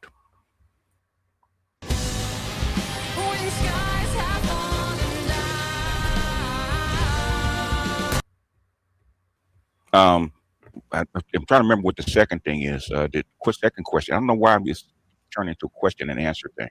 Okay, if you got facts on the table, stuff like that, please present them. It's supposed to be a debate, not a question and answer thing. Well, it is a debate. You guys are having open dialogue back and forth, refuting each other's points. This is how it would have been if I brought you up on a panel on Sunday, and that's why I said I didn't want to derail the show. It's going great, actually. Yeah, it's going great, actually. I'm listening in third person. I have no idea what he thinks what NATO is. You know, I actually agree with Trump letting NATO go. NATO should have been gone, man, 60 years ago. What the did I when did I mention NATO? Who is this nigga debating with? Hey, this nigga need to be in memory care. I keep telling y'all, man, this nigga need memory care. It's been gone, okay? Your Congress does not want to let NATO go. It's a treaty, okay? Your Biden and the Democrats did not want to let NATO go. Okay, I agree with Trump. NATO should have been gone. NATO should have been gone. So but it's still holding on to it. It's because it benefits these people that are in Congress. So as far as NATO is concerned, NATO should have been gone. That's why people that follow me and follow my politics, okay, instead of guessing, should already know that. Because I already said that. There's things I agree with Trump. There's things I disagree with Trump. And as far as him cleaning up what Biden did, I agree with that. Okay, Biden broke something that can't be fixed, and Trump and Bessent have been trying to fix it. I don't agree about their methods of trying to fix it. Okay, I don't agree that what they did in Venezuela, even though I understand why they did it. I don't agree with it. I don't agree with them taking tankers, even though I understand why they did it. I don't agree with it. I don't agree with the methods. That's how come a lot of Congress sat on their hands. It's because they know what the dollar is. They know what's going on with the gold. They know what's going on with the banks. That's how come they're sitting on their hands. They're hoping that he will do something and fix it without breaking stuff. Okay, this is the point of breaking things. This is why this is a bridge too far. You just lost this freaking war a little less than a year ago. You're trying the same thing again and think it's going to work? What's the definition of insanity? Okay? Lost what doing the same thing over and over again. What is he talking about? Lost what war? Expecting different results. Anyway, I'll end my plane. Is he talking about the Ukraine? What the fuck is he talking about? Okay, Tito, you want to rebuttal that? And if you guys don't have a back and forth, I actually have a question for the floor. You guys go ahead. Okay. You want to rebuttal that? In respect to his rebuttal about the deliverability of a presumed nuclear device that the Iranians might have, I have to remind him. I mean, since he in the Air Force ROTC, that there are different types of nuclear weapons. There are, it could be a uranium bomb, a gun type bomb. It could be a plutonium where it works off an implosion, where a interlocking ring, an explosive, implodes and compresses a radioactive core, or it can be a hydrogen bomb. But the question is, to what degree have Iranian scientists, how do they know how to micronize different circuits? Are they using some analog? Are they using servo motors? It's all of the attenuating, triggering, and ranging devices along with the bomb that makes it heavy. Not so much. Not only that, dumb motherfucker. The purpose of a strategic, it's all time. I understand that it's smaller nuclear weapons. I understand, BGS, that you probably looked in your Encyclopedia Britannica and you saw the old picture from the 50s of the nuclear armed fucking artillery shell that the US tested back in the 50s. I know you saw all of that, you know, whatever, cool. But all nuclear weapons are not created equal, right? Just because you fire a nuke at a city, if it's a smaller nuke, don't mean it's going to destroy the whole city. Tactical nukes are low yield by design on purpose. So the nuclear weapons you talking about fall under the purview of tactical nuclear weapons. I'm talking about strategic nuclear weapons. When you talk about Iran having a deliverable nuclear weapon, I'm talking about, I would think it would be implied that I'm speaking about strategic nuclear weapons, something that can destroy a whole fucking city. Just as ground zero, but then destroy other surrounding cities by the shockwave and the heat. That's what I'm talking about. Weapons like that by nature are heavy because you want enough of a yield to accomplish your strategic aims, dumb nigga. But like I said, I didn't want to turn this shit into a fucking physics lecture. Just the bomb itself, and it's also the triggering device. The triggering device can determine how heavy it is. Now, if you have a plutonium bomb, which is most likely what people will try to use in like a deliverable tactical nuke, it will, of course, like I said again, be explosives that are around a plutonium core, and it will cause an implosion chain reaction. So the question is, how successful are the Iranians in making? We know that they can refine plutonium because they had a reactor, so that's not the question. The question is, how adept are they at making explosives light enough? Producing a bomb is not so much the difficult part as refining the plutonium, but then it becomes a matter of, like I said, all of the attenuating equipment with the bomb that determines what is going to be and how deliverable it's going to be, right? So, I mean, I think that we probably just about exhausted this, and we can move on to whatever question you had, and I yield my time. Thank you, sir. Well done, gentlemen. Hold on, let me pull this up real quick. Let me switch. Give me a second. Let me stop the clock. You guys are doing good. We're slightly over the 30-minute mark, and no chair throwing. Fantastic. Shout out to everybody in the chat for dropping by. And I missed you. Hold on, it was Andre, wasn't it? Shout out to you, Andre, supporting the stream. He said something for the pot. Thank you, sir. Can you guys hear me? All right. I got a couple questions, but let's float this one. What if instead of designing thumbnails, you could just paste your YouTube link into our AI and it would create scroll-stopping thumbnails for— It still wouldn't make the type of thumbnails I need. I'm going to give it to you I'm going to pose the question to you first, BGS, and then yeah, I believe that distant roads. Yeah, I believe they have them already. Because what would be the point of all of this shit? What would be the point? Yeah, I think they have nukes already. They just don't have a way to deliver them. Because understand, to deliver a strategic level nuclear weapon, either you need some type of infiltrator airplane, because the old days of flying with propellers is over with. The radars gonna get you. The SAM sites gonna get you.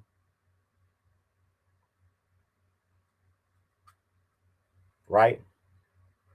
Or you need an ICBM. So then when you're talking about ICBMs, you need some type of way to guide it, and you need stage separation technology. So yeah, I believe that. I'm gonna pose it to both of you. I want you both to answer, and then you both can rebut each other's answer. How would a prolonged Strait of Hormuz blockade threaten 20% of the global oil, impact Russia's energy leverage and China's economy more than the U.S.-Israel alliance? That's all you, BGS.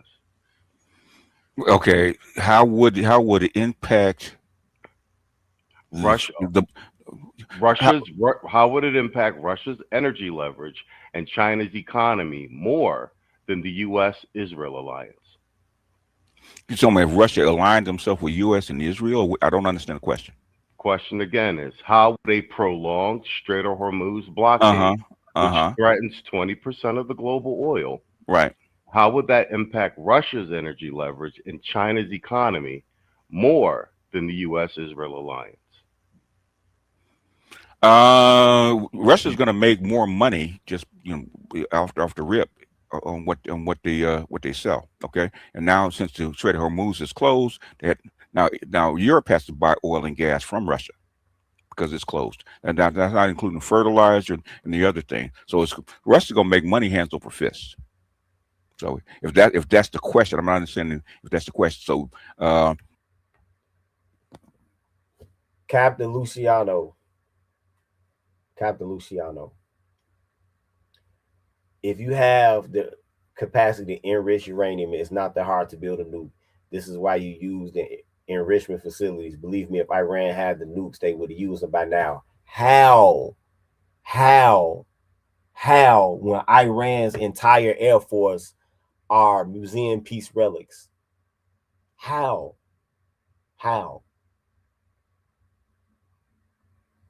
You need an ICBM to be able to deliver a nuclear weapon. That is a space vehicle. Understand this, an ICBM is a fucking space vehicle. It shoots way up in the air, goes into space, and then drops the warheads down. You know why you need an ICBM? Because the surface to air missiles are too fucking sophisticated for you to think that you can just use a regular theater level ballistic missile to deliver a strategic level nuclear weapon. You need an ICBM.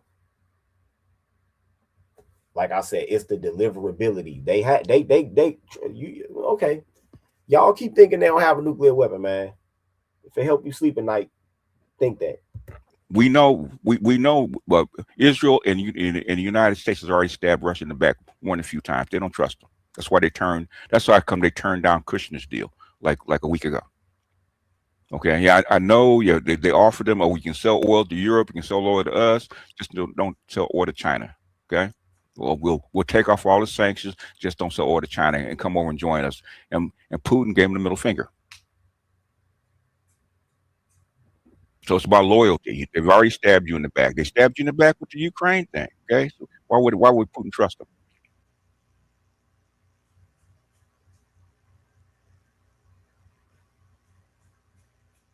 You land your plane? I land my plane. All right, well played. That's an open-ended question. I'm not on any. I don't know. I don't. I'm hoping I answered your question. No. It was good. It was good.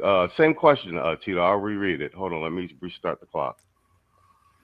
Question is, how would a prolonged Strait of Hormuz blockade which threatens 20% of the global oil, give or take, impact Russia's energy leverage and China's economy more than the U.S.-Israel alliance? You can answer that, and then you can also feel free to rebuttal BGS's response if you feel so appropriate, and go. Well, as far as for China, I think it would damn near grind their economy to a halt. As far as Russia, of course, it would benefit them in being able to sell more of their petroleum products. And I think that it will actually lead to more foreign investment in getting at a lot of the oil that's in Siberia that they haven't got to yet. A lot of people don't know that about Russia, that it's like a Siberia sitting on top of a whole damn sea of oil. But today, I think the Iranians destroyed in Qatar a liquid natural gas facility, and that's of course going to drive up energy prices for people who are like kind of like off of the grid compared to what we would think of as a lot of people in less developed areas that use LNG for heating and for cooking and everything, and that will greatly affect them. If you're a producer who hates AI, this plugin might change your mind. This is Reimagining CoProducer. You can take any sample. And I yield the rest of my time. Okay. Do you want to rebuttal that? Nope. Nope. All right, like I said, it's an open-ended question. I already answered the question. No, Okay. no, I liked your response as well. I got another open-ended question. This is regarding the oil. And I just want to get your take. I'll go back to you again, BGS. Does the war's oil price spike give Russia and China short-term gains via higher exports that outweigh losses from uh, disputed in the disputed BRI corridors? Okay, now you got to repeat that.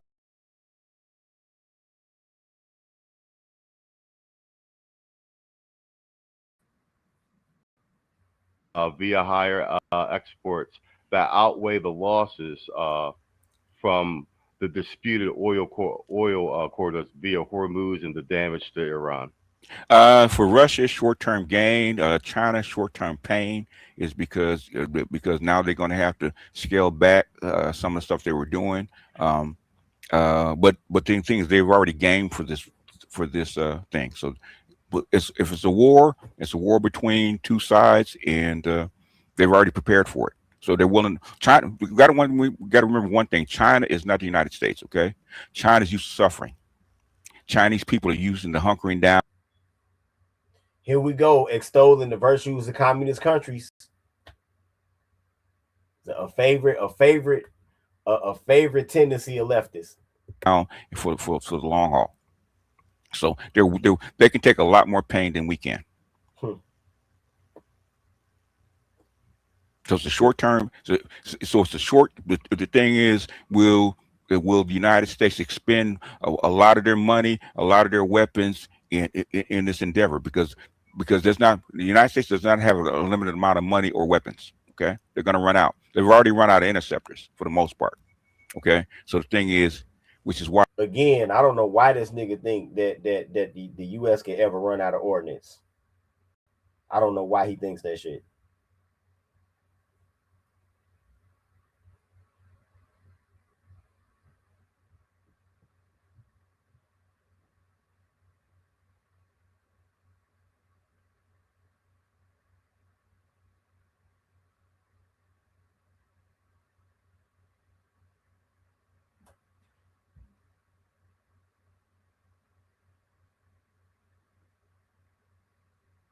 You know why he thinks that.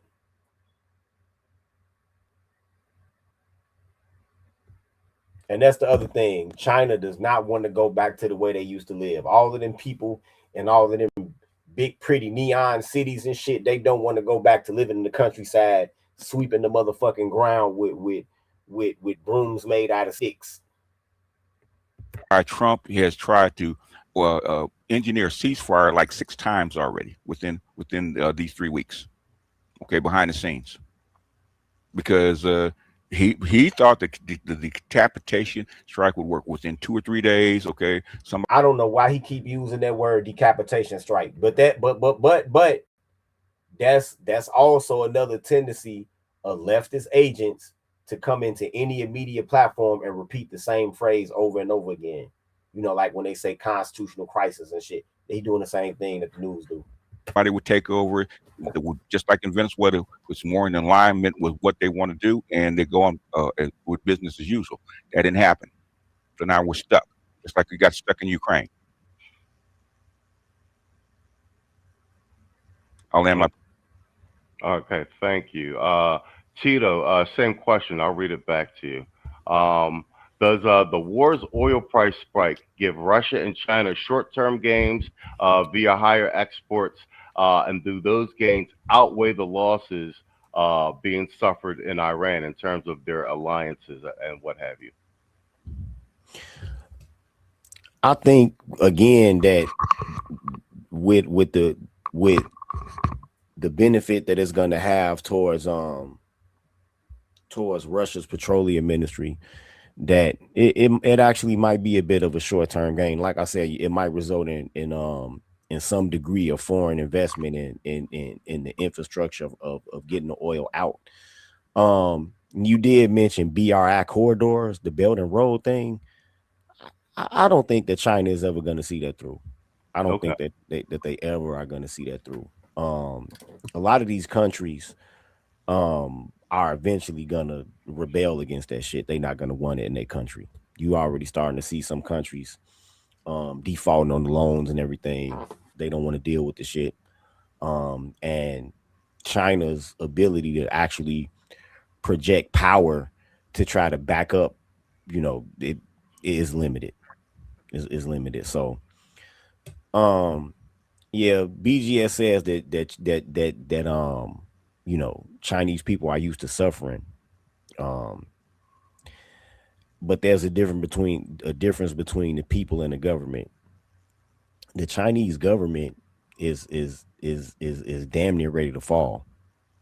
You can actually go online sometimes and you can see Chinese people talking shit about the government, which was something that would have been unimaginable even like 10 years ago. So That that's had been unimaginable in 2017, around yeah, 2015 to 17 when I was yeah, there.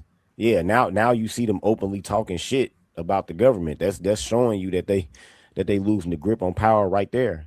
And you actually have people protesting. You have them fashion business was affected a couple of years ago when you had massive labor walkouts. So I don't think that and this brother right here said they only get 5% of their oil from Iran. Yeah, that's true, but they still get a substantial amount of liquid petroleum from them. And as I mentioned before, a lot of people that live in less developed areas rely on that for heating and cooking. So that's the bulk of the petroleum products that they need out of Iran or out of that area at least. And I'll land my plane there.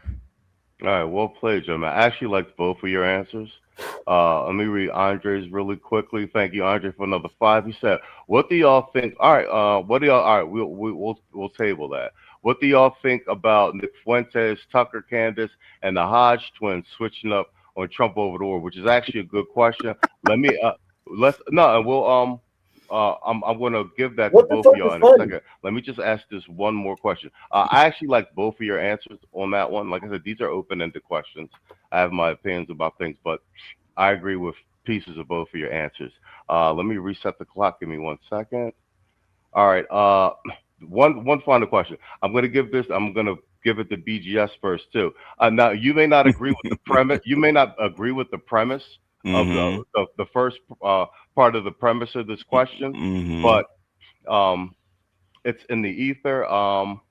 The question is, why have Russia and China shifted from Iran's diplomatic allies to technological anchors? And could U.S. strikes degrade this axis enough to reshape Middle East power? Granted, it is an open-ended question, and like I said, you may not agree with the premise of the first part of the question. Okay. Okay. Can you expand on the question because it's open ended, but it's vague?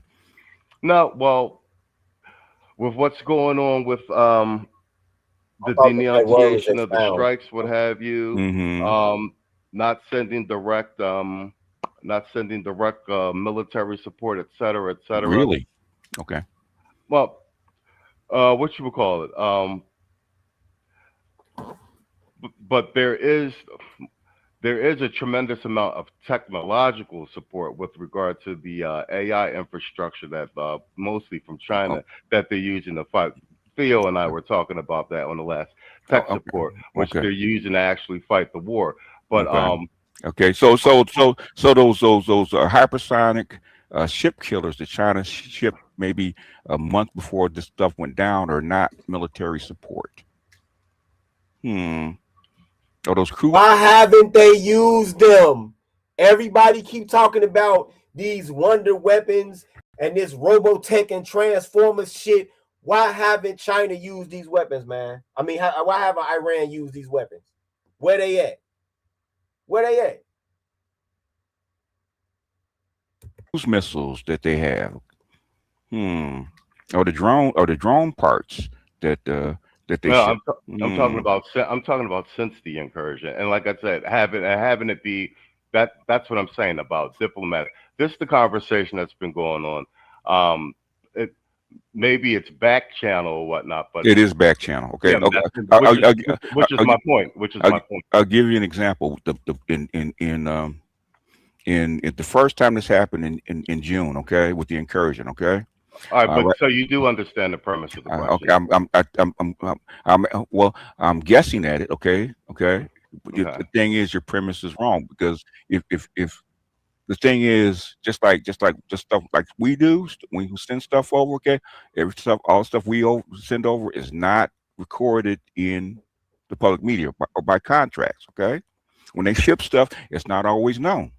Okay, like the first time when the first decapitation strike back in June, right? Didn't work. Okay, right after that, China sent 4 cargo plane loads of cruise missiles on a back channel to Iran.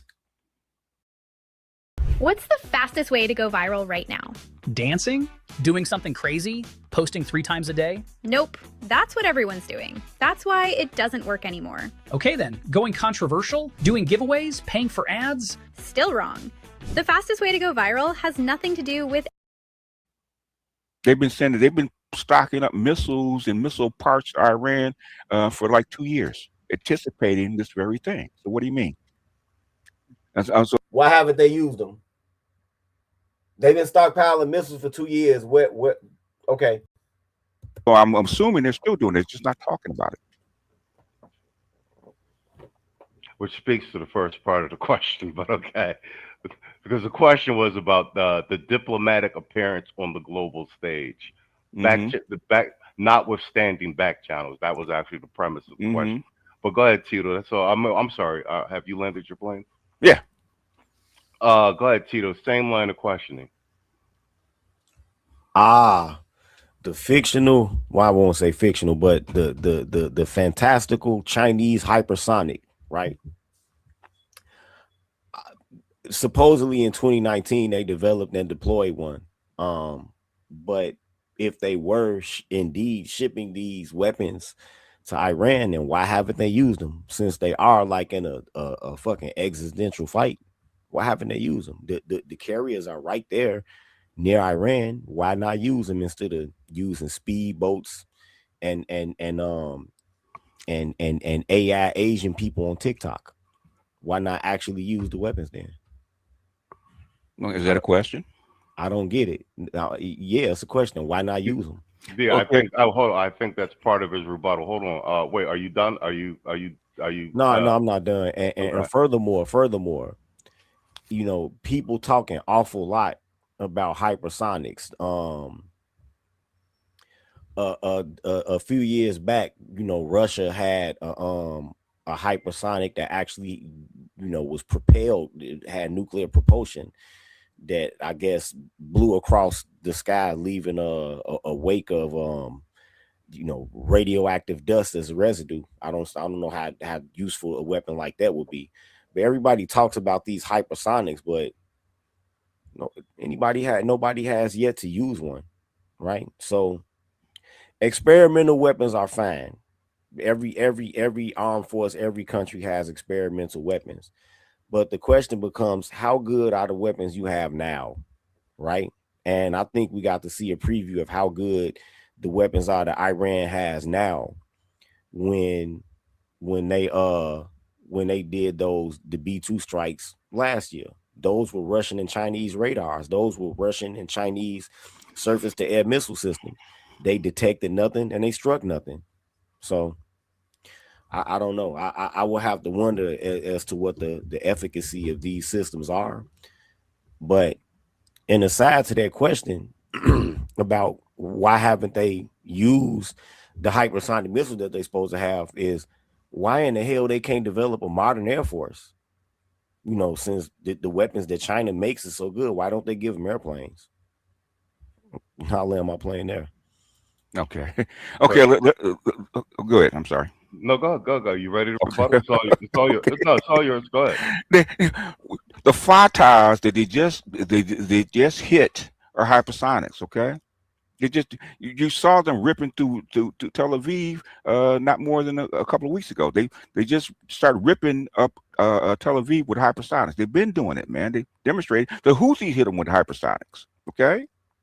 The Houthis themselves hit them with hypersonics. The reason they haven't hit a carrier with a hypersonic is because if they hit a carrier with a hypersonic, and that's a claim that has yet to be validated, that the Houthis claim that they used a hypersonic missile. They took a shot with a hypersonic missile at a Navy ship, but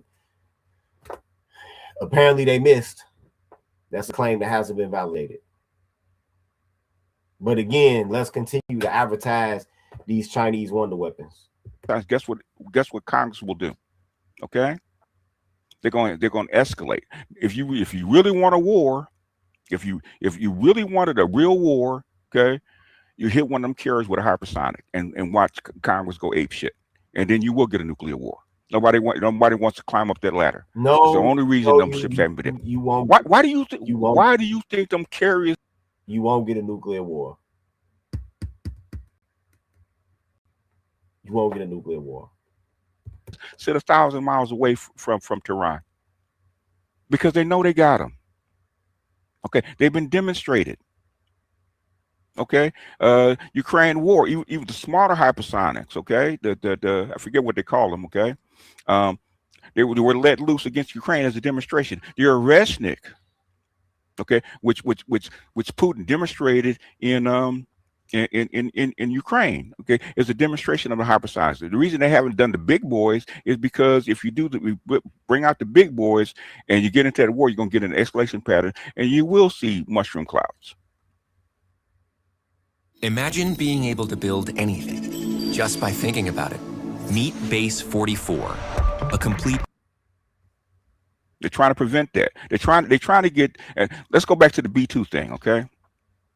Which, if you follow politics, especially global politics, you know exactly what happened, okay? The decapitation from strike didn't work out. Israel thought they could actually take those hits from Ukraine. There he go repeating the same shit again. I guess he's trying to brainwash y'all because it wasn't working on me. When Ukraine started blasting half of Tel Aviv, they begged off, okay? So they went to Trump and they went to Qatar and said, can you get us an off-ramp? Can you get us a ceasefire? So the negotiated thing for the ceasefire was to save face, okay? Iran allowing the B2s to come in and bomb, and then them hitting the base. I think the base was in Qatar or something like that. Okay, that was the off ramp. That was saving face. So those B2s were allowed to come in and bomb that site. Okay, that's how come he gave them a 2 weeks notice so they could whatever was in that site was moved. There was nothing in there by the time they got there. That's why if you're going to bomb a nuclear site and you don't want to move the material, you're not going to announce it 2 weeks ahead of time. So I don't know what kind of geopolitics you follow. I don't. I really don't. Just everybody knew what it was when it happened. Anyway, I'll land my plane. All right. Well, I just got a follow-up question, just to be clear. Mm-hmm. So you're so is it your assertion that Iran is currently winning the war? I think they're fighting them to a standstill right now. I don't think they're winning the war per se because it's only been what 2.5 weeks. You can't tell who's going to win the war. But that's what I mean. I mean the military incursion up to this date.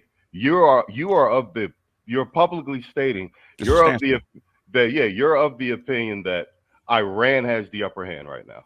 No, I say it's a standstill. Some people say it's have the upper hand, but the thing is, for me, because I'm not an insider like that, I don't know. Okay, because you can't get accurate information of what's happening on the ground. Israel will not tell. So you're of the opinion that the death of the Ayatollah and the subsequent chain of command is inconsequential. Just like if you hit the president of the United States, okay, being consequential, okay, because the chain of command would take over. Okay. And so far, I mean, let me ask you that: what has hit the Ayatollah changed as far as this war is concerned, in your opinion? I'm going to let the debate. No. You asked the question, okay? A direct question to me. I want a direct answer from you. Well, you know where I stand. I think we're kicking their ass up at okay.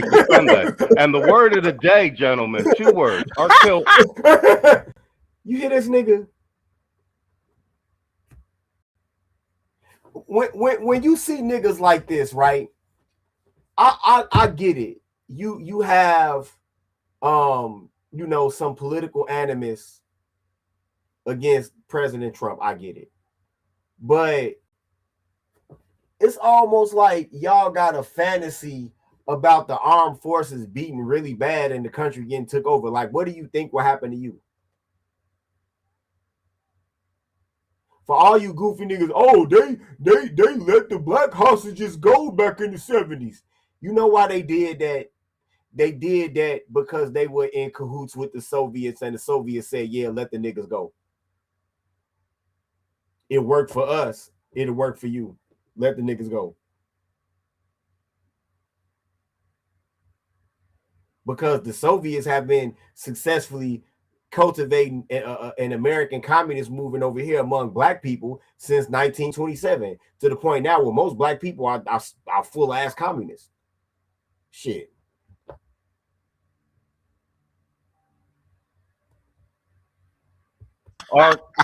Our kill chain. And the words of the day, ladies and gentlemen, a kill chain. We let Mossad do what they got to do. We're going to murder our way all the way down to theocracy until there's nobody left. Let IDF do what they do. They've been itching to get in here and wipe these guys out for like the last 30 years.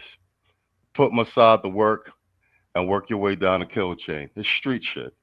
Take out the capitals, take out the commission. And like I said, hopefully we can wrap most of this up before they got to report War Powers Act, report to Congress in X amount of days. All right, so let's roll the clock back. You can't be at a stand. You can't be at a stalemate in a war if you have to have redundancy. Okay. Man. Oh wait. You're you can't. You can't. Wait. This is your rebuttal. Yeah, correct? That's pure fucking insanity. If you have to, like, if America was in a war and so many fucking people have been killed that now the fucking Secretary of the Interior is getting sworn in, you can't say that that's a stalemate. You can't. You can't. This is further proof that this is not a normal country that you're dealing with. It's a country that's in the grip of a theocratic cult.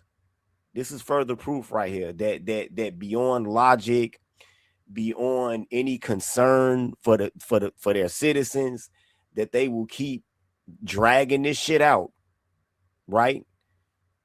Because they want to fulfill the dream of an Islamic caliphate. And it's sad to see that right here inside of this very broadcast that we have people that seem to be actively cheering on that end. And I'll land my plane there. Okay. Do you want to rebuttal that, BGS, or?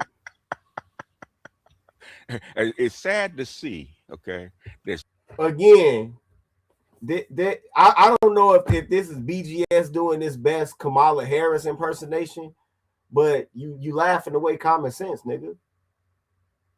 You laughing away common sense.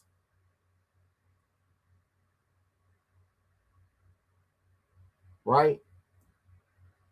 You say that Iran has fought the US to a standstill. Where's the proof?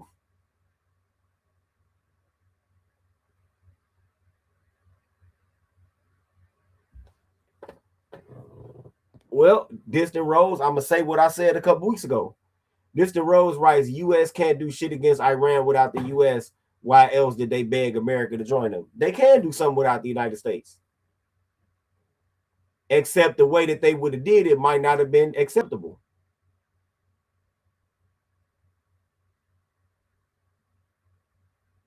The United States is better at surgical strikes than Israel is. So would you prefer the United States come over there and do surgical strikes where they think, nuclear enrichment is going on, or the assembly of nuclear weapons? Or would you rather Israel just use a mix of conventional and nuclear weapons to solve the issue? Remember, we all got to breathe the same air. Let that be the crux of this whole, we all got to breathe the same air. I'm not defending Israel. I'm not a Zionist, but I like air. I'm practically addicted to it. I don't know about y'all.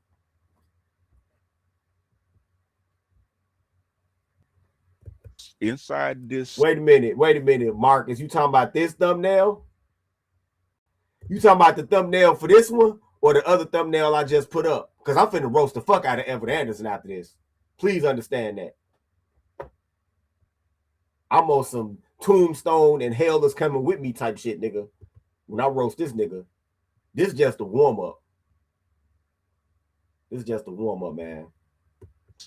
Inside this debate, I have that this people are so unknowledgeable. Let's put it that way. There's no need for ad hominem. You were the one complaining about that. He didn't insult you. Yes, he did.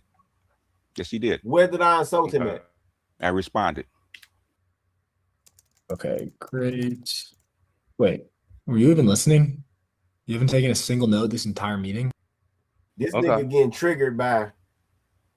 Go ahead. It's yours. Let me reset the time. Anything else?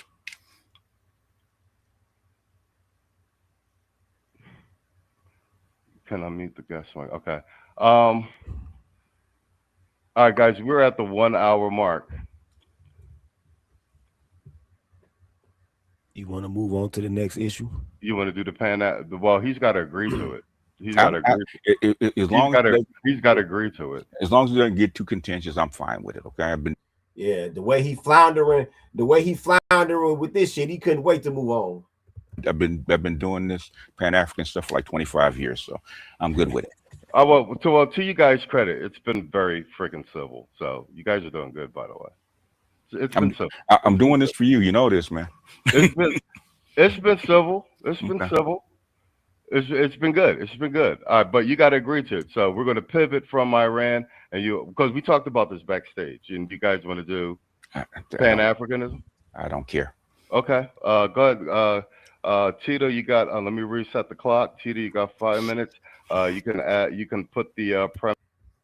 I know that no news. I know that. I don't know where you get your information from. I know. Like I said, it's worse than arguing with your bitch. Because that's the same thing that she said. I don't know where you heard that from. I don't know where you got that from. When you saying some common sense shit. On the table. Okay. There is a cultural and political concept that we call. Come on, Distant Rose, man. Look, I understand y'all the contempt that y'all might have for the government of Israel or Zionists. I get it. But please don't think what you just wrote right here. He writes bullshit. Israel doesn't have the capacity, manpower, or the will to fight such a war. Why would they when there's a perfectly good, strong Goy across the Atlantic do it for them? Do you do realize that they once fought a war against like 5 different countries at the same time, right? I think people kind of forget that. They once fought a war against 5 countries at the same time. So I'm pretty sure that they can deal with fighting a war against one country. And that's all they fucking do in Israel is stockpile weapons and figure out how to build more weapons. Just look at the type of weapons that the IMI produces.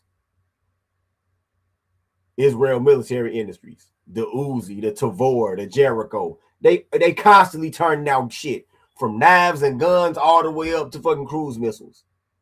They just tested a fucking autonomous fucking tank. Right? They just tested that. So please don't think that they ain't got the weapons or the will to do it. Yes, they do. But I'm again, the crux of my argument here, just like with BGS, is we all have to breathe the same air. Don't lose sight of it. I don't care how bad you don't like Israel. Remember that. Remember that shit. We all got to breathe the same air. And Africanism, that, in my opinion, actually since I was very young, is a collective gaslight towards so-called black people in America that has been engineered by. Yeah, you're right, Luciano. Most niggas, you're right. Most niggas don't know that the Uzi is an Israeli invention.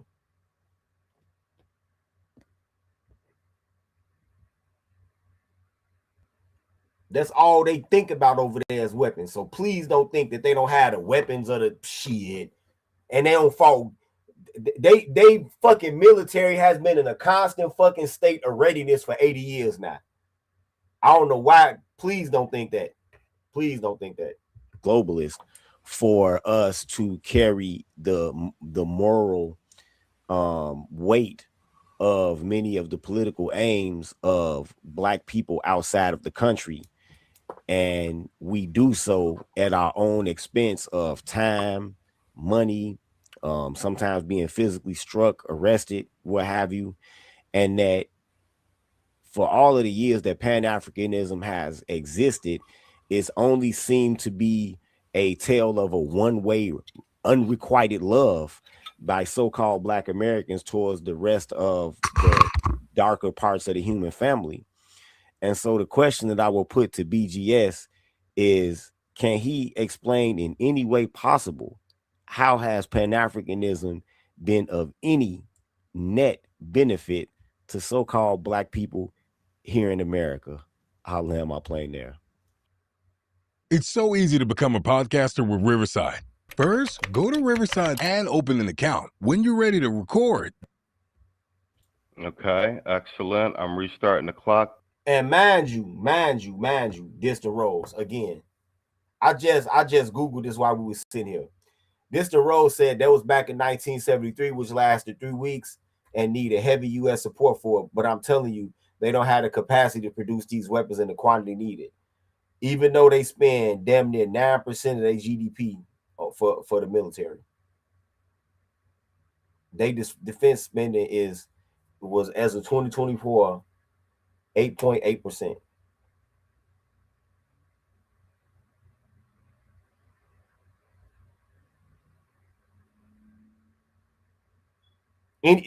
Just to put that in context, 4% of your country's GDP is seen as spending a lot for your military.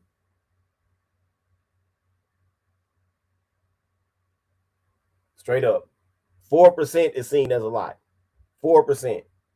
Even look, yeah, you right, this the Rose. Even if they do rely on the European and support for manufacturing and shit, they have the weapons. It don't matter where the weapons came from. They got that shit. A lot of them. And you talking about the wheel, they can't wait to blow up some shit. A lot of times we have to talk their ass off the ledge. They can't wait to blow up some shit. Trust me, the wheel is there. BGS, that's all you. You're going to have to unmute your mic, sir. First of all, okay, civil rights probably would not have worked as well as it did if it wasn't for the pressure of the African continent and the liberation movements going on there. Did y'all just hear that? Wait a minute.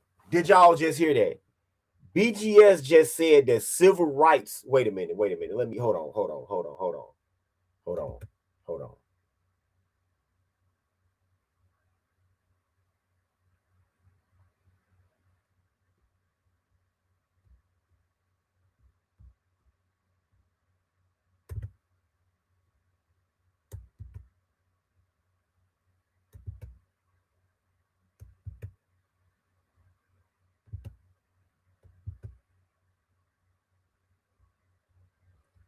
BGS just said that civil rights wouldn't have worked. It wouldn't have worked as well if they didn't have pressure from liberation movements on the other side.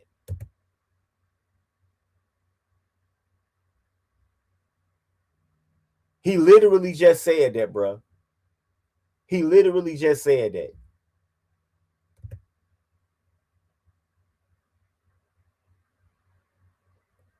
This man just said, like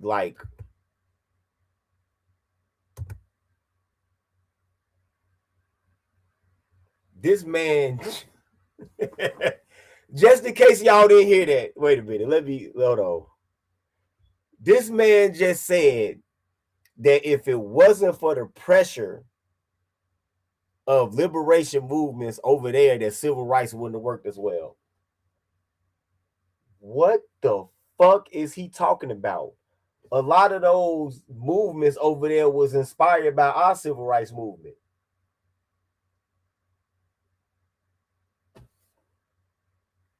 Do this nigga realize that a lot of the cases and shit that was part of civil rights in the 20th century anyway, that some of that shit was took up in the 40s while all of those African countries were still fucking colonies?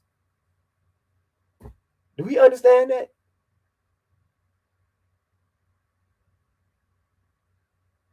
Do he understand that when Eisenhower sent the fucking federal troops to walk with them little girls in Arkansas, well, not little girls, but walk with them black people that was about to go to that high school in Arkansas, do he realize that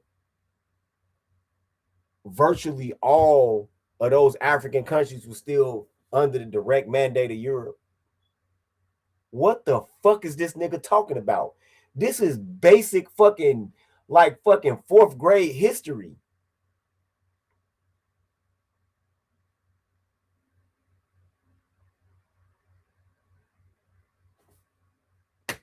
This nigga, well, whose loose dog is that in the backyard?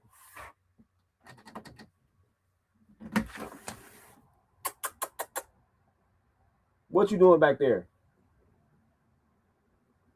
Damn, it's a loose dog back here, man. You see that dog, Scotty? Look. See him? Damn. Wonder who dog they. Pretty dog.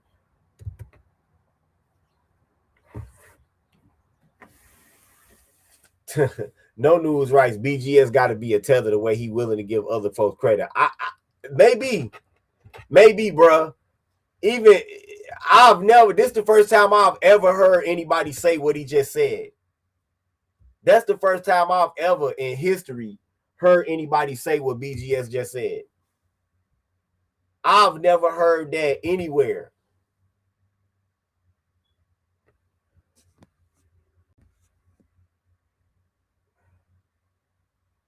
All of our, legal action and protests and lobbying and marches and all of that shit far predates the independence movements of African colonies.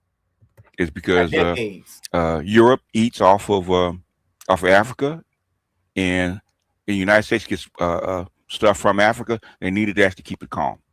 So it does benefit us. Okay, just like Europe benefits white people. Okay, their coalition nigga just told an outright fucking lie. Benefits each other. Okay, there's only 40 million of us now. Okay, we're far too small. It's like asking Chinese people, do they benefit from pan-Chinese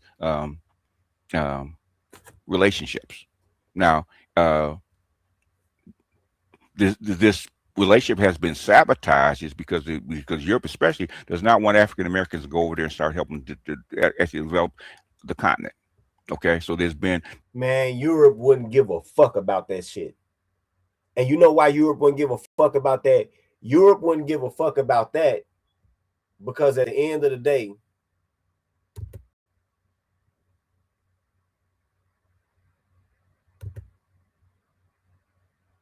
Europe wouldn't give a fuck about that because at the end of the day, Europe knows that they got an inside man in all of them African countries. Europe knows that at the end of the day, they got most of them fucking leaders in their pocket. They wouldn't care how many of these goofy niggas from over here want to come over there and invest and run around and cosplaying dashikis. They laugh at that shit. They don't care about that shit. They know that niggas from America do that shit. They don't give a fuck about that, man. Let's be real. Be real. There's been blocks, okay, especially with the Go Act, because I've been over there a couple times, right? There's a whole bunch of blocks that Europe and America puts in between African Americans and Africans. Like what? Like what? What blocks do Europe? Again, the European powers don't care about that Pan-Africanism shit. They think it's a joke. They probably be like, let them niggas have their fun. Let them niggas have their fun. Who cares? Let them have their fun. Let them niggas have their fun. Let them come over there. Let them go over there and try to buy real estate only to get it repossessed. Let them go over there and get scammed. Let them go over there and get robbed in their hotel rooms. We don't give a fuck. We laugh at it. What they put blocks in between? They can get the fuck out of here. Okay, to actually develop naturally. But I do believe that a lot of Pan-Africans, because I know a bunch of them, had this fantastical idea about what Africa actually is instead of the realism about what it is. Okay, now a lot of guys had this dream about Africa and they actually went over. Right about that, Mike Andrews. Even Adagon Forrest himself said BGS is not a true Ibmore. Mike Andrews writes, BGS stole Ibmore and was the inside man for black women. Why would anyone trust a person who stole an identity just to grip the space? I have no idea. But he caters to incels. And I hate to say it, but the majority of the space is incels now. As y'all go find out in the next broadcast.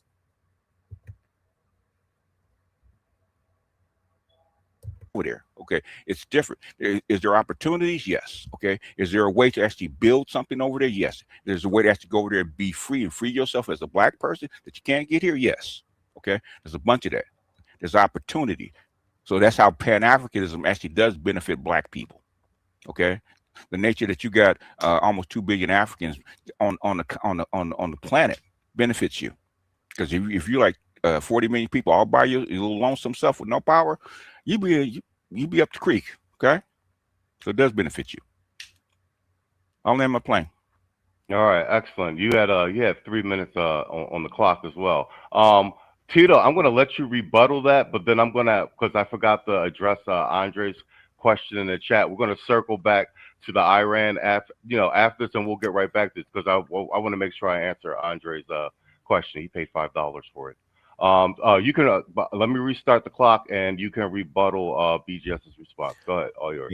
The standard Pan-Africanist answer, that's exactly what I expected. There are many people. You know what? No, I won't say many people. That's the first time I've heard somebody try to make Pan-Africanism or the struggles for self-determination in other countries kind of an interlacing affair with civil rights here in America for so-called black people. The issues that they were facing in other countries were more so due from colonialization and the tribalism and the misuse of natural resources by leaders that were connected with people in Europe, whereas our main grievance was the 14th Amendment, and a lot of times the 15th Amendment not being followed through on as promised in 1868.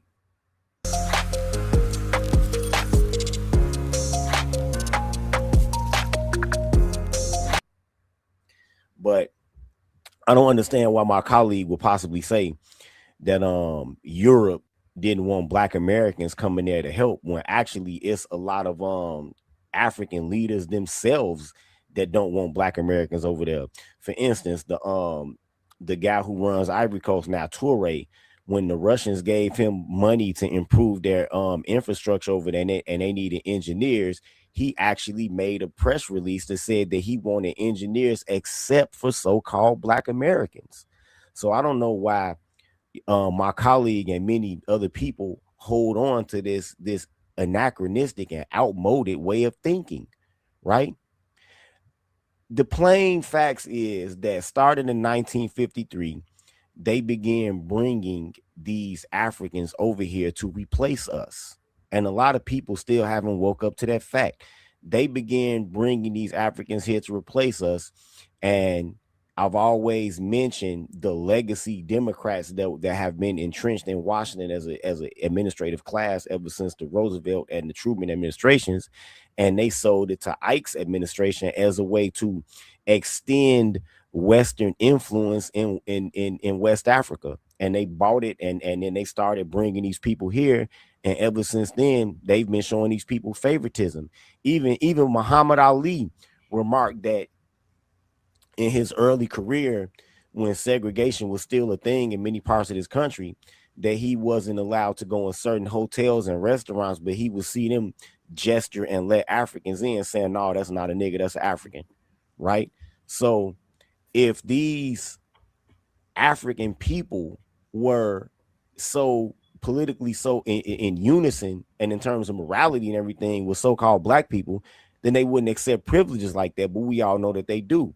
Even to this very day, you can find the Caribbean Services Organization right there in the middle of Harlem, and they can go there and get free health care, they can go there and get free legal aid, they can go there and get cars and everything, things that aren't ever extended to so-called black people. And I've said many times before that they showed y'all the Cosby Show in the 80s, but they was actually really handing that to African people. See what Marcus just said? Competition, not camaraderie. He ain't never lied. Shit.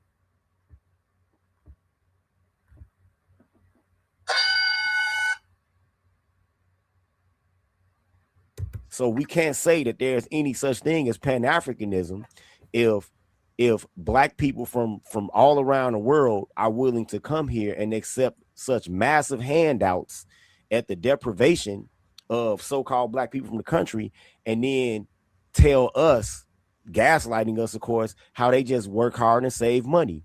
And I'll use the Somalians as an example, and I'll land my plane there. Well played. Would you like to rebuttal your colleague, BGS? It's unlike certain people. I've been over there a couple times. Okay, I'm embedded with. There's the reflexive appeal to sophistication. I've been over there. I learned this. I took this class. I got some type of experience that gives me automatic authority in this field. The typical BGS bullshit. With the Pan-African community, I'm embedded with these people. Okay, they asked for us. Okay, which Colin Powell asked to send black soldiers for AFRICOM to the Sahel. I never heard of what the fuck he talking about. Matter of fact, I don't even think AFRICOM exists when Colin Powell was still in the military.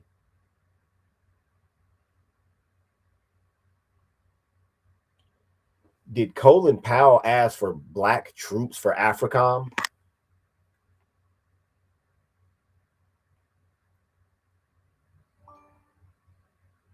Oh, okay.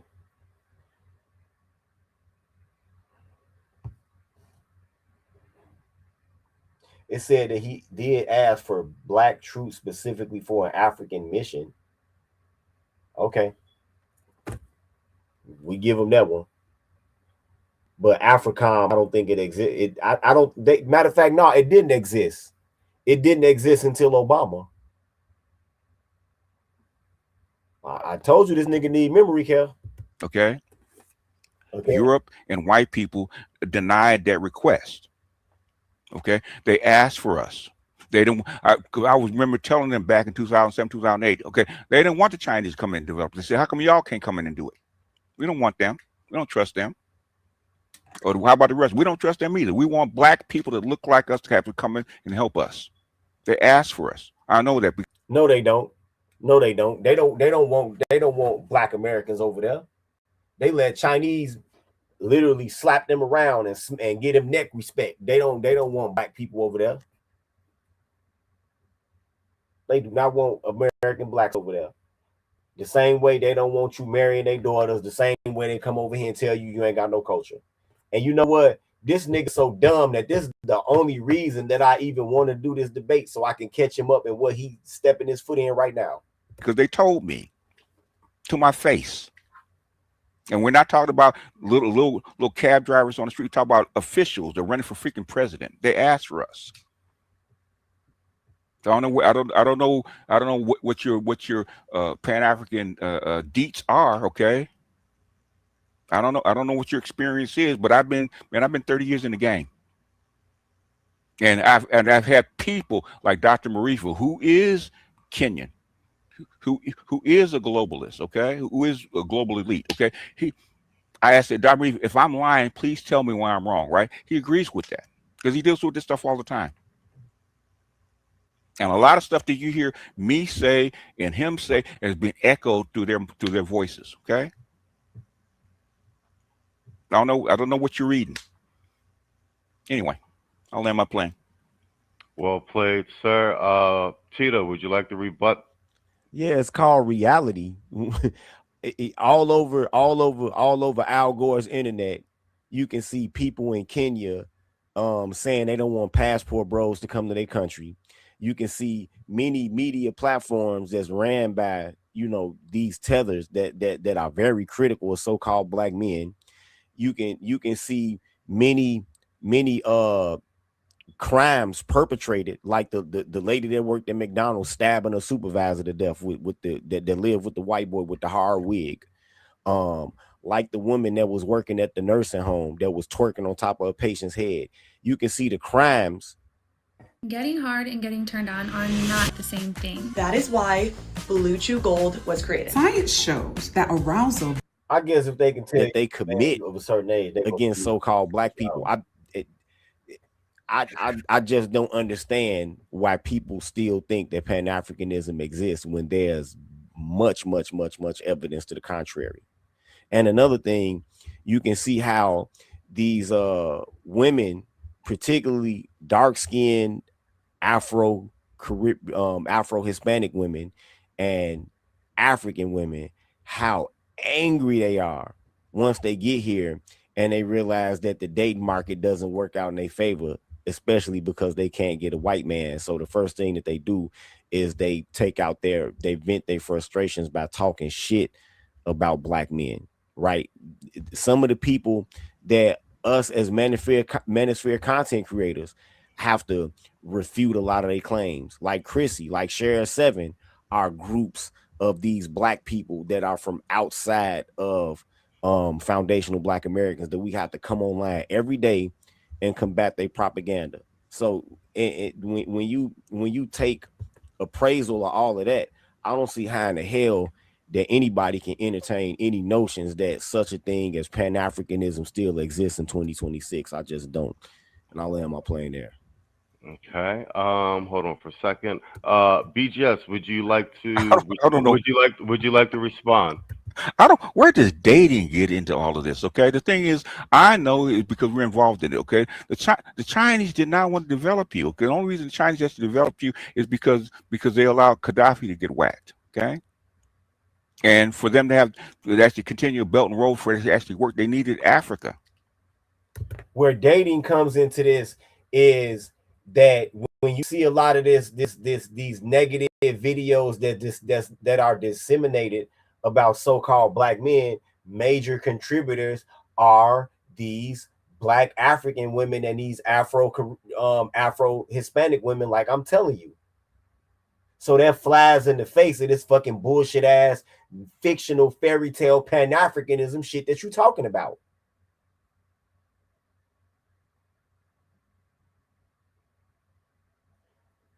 If y'all want to, brother, if you want to believe that they don't have any nuclear weapons, if they help y'all sleep better, whatever, man, that's cool. But I think that they do.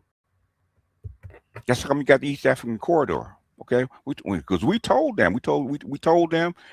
I said, if you don't start putting money and infrastructure into the continent, they're not going to trust you, and I don't blame them. I don't blame them.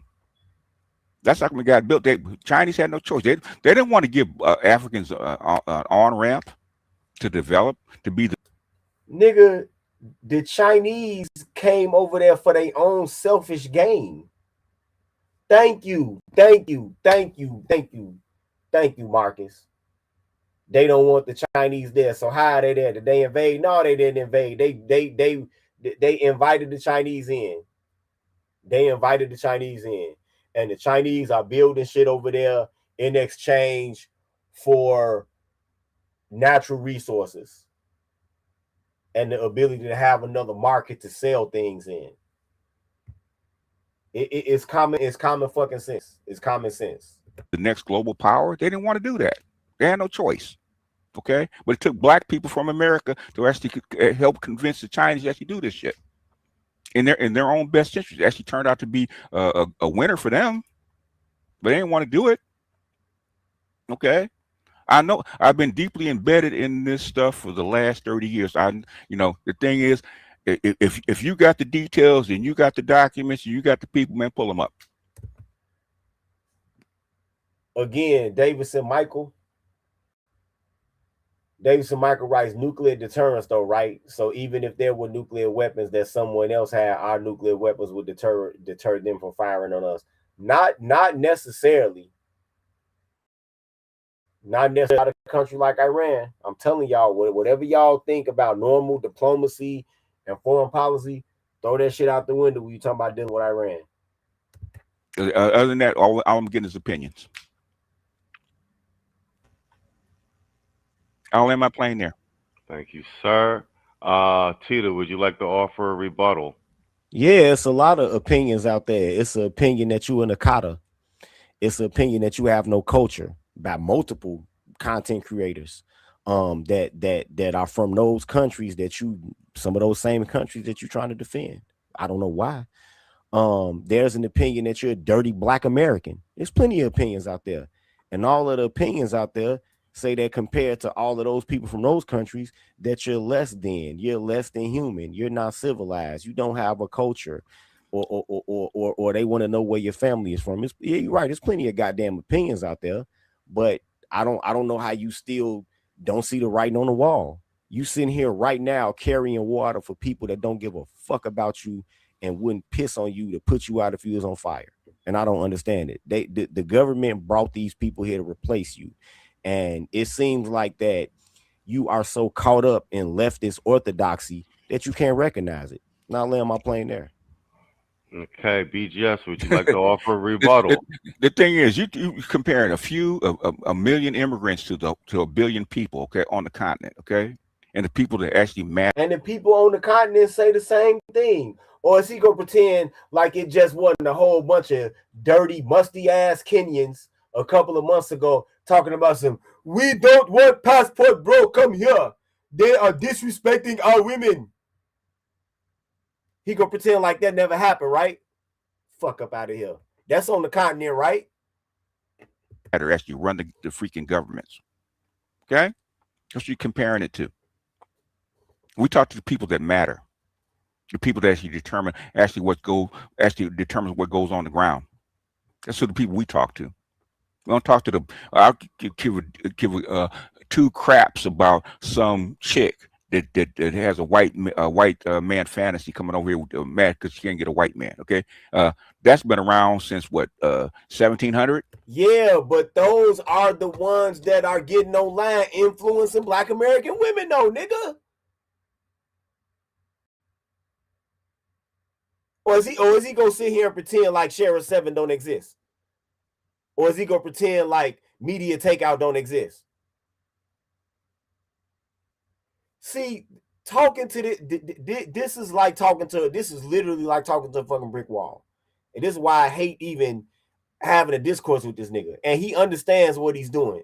And trust me, I had a headache after this shit was done from sitting there trying to, okay, which bullshit ass talking point do I answer? Which lie do I answer?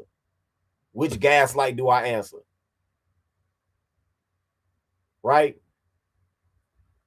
You know what? I'm gonna go ahead. We got like 40 more minutes left on this live, but I still got to prepare for my roast to Edward Anderson. So I'm gonna go ahead and get out of here, man. Be back here in about 40 minutes, man. I'm going all in on Edward Anderson, man. It's been a Black Pill PSA, man. Peace. About Black women feeding for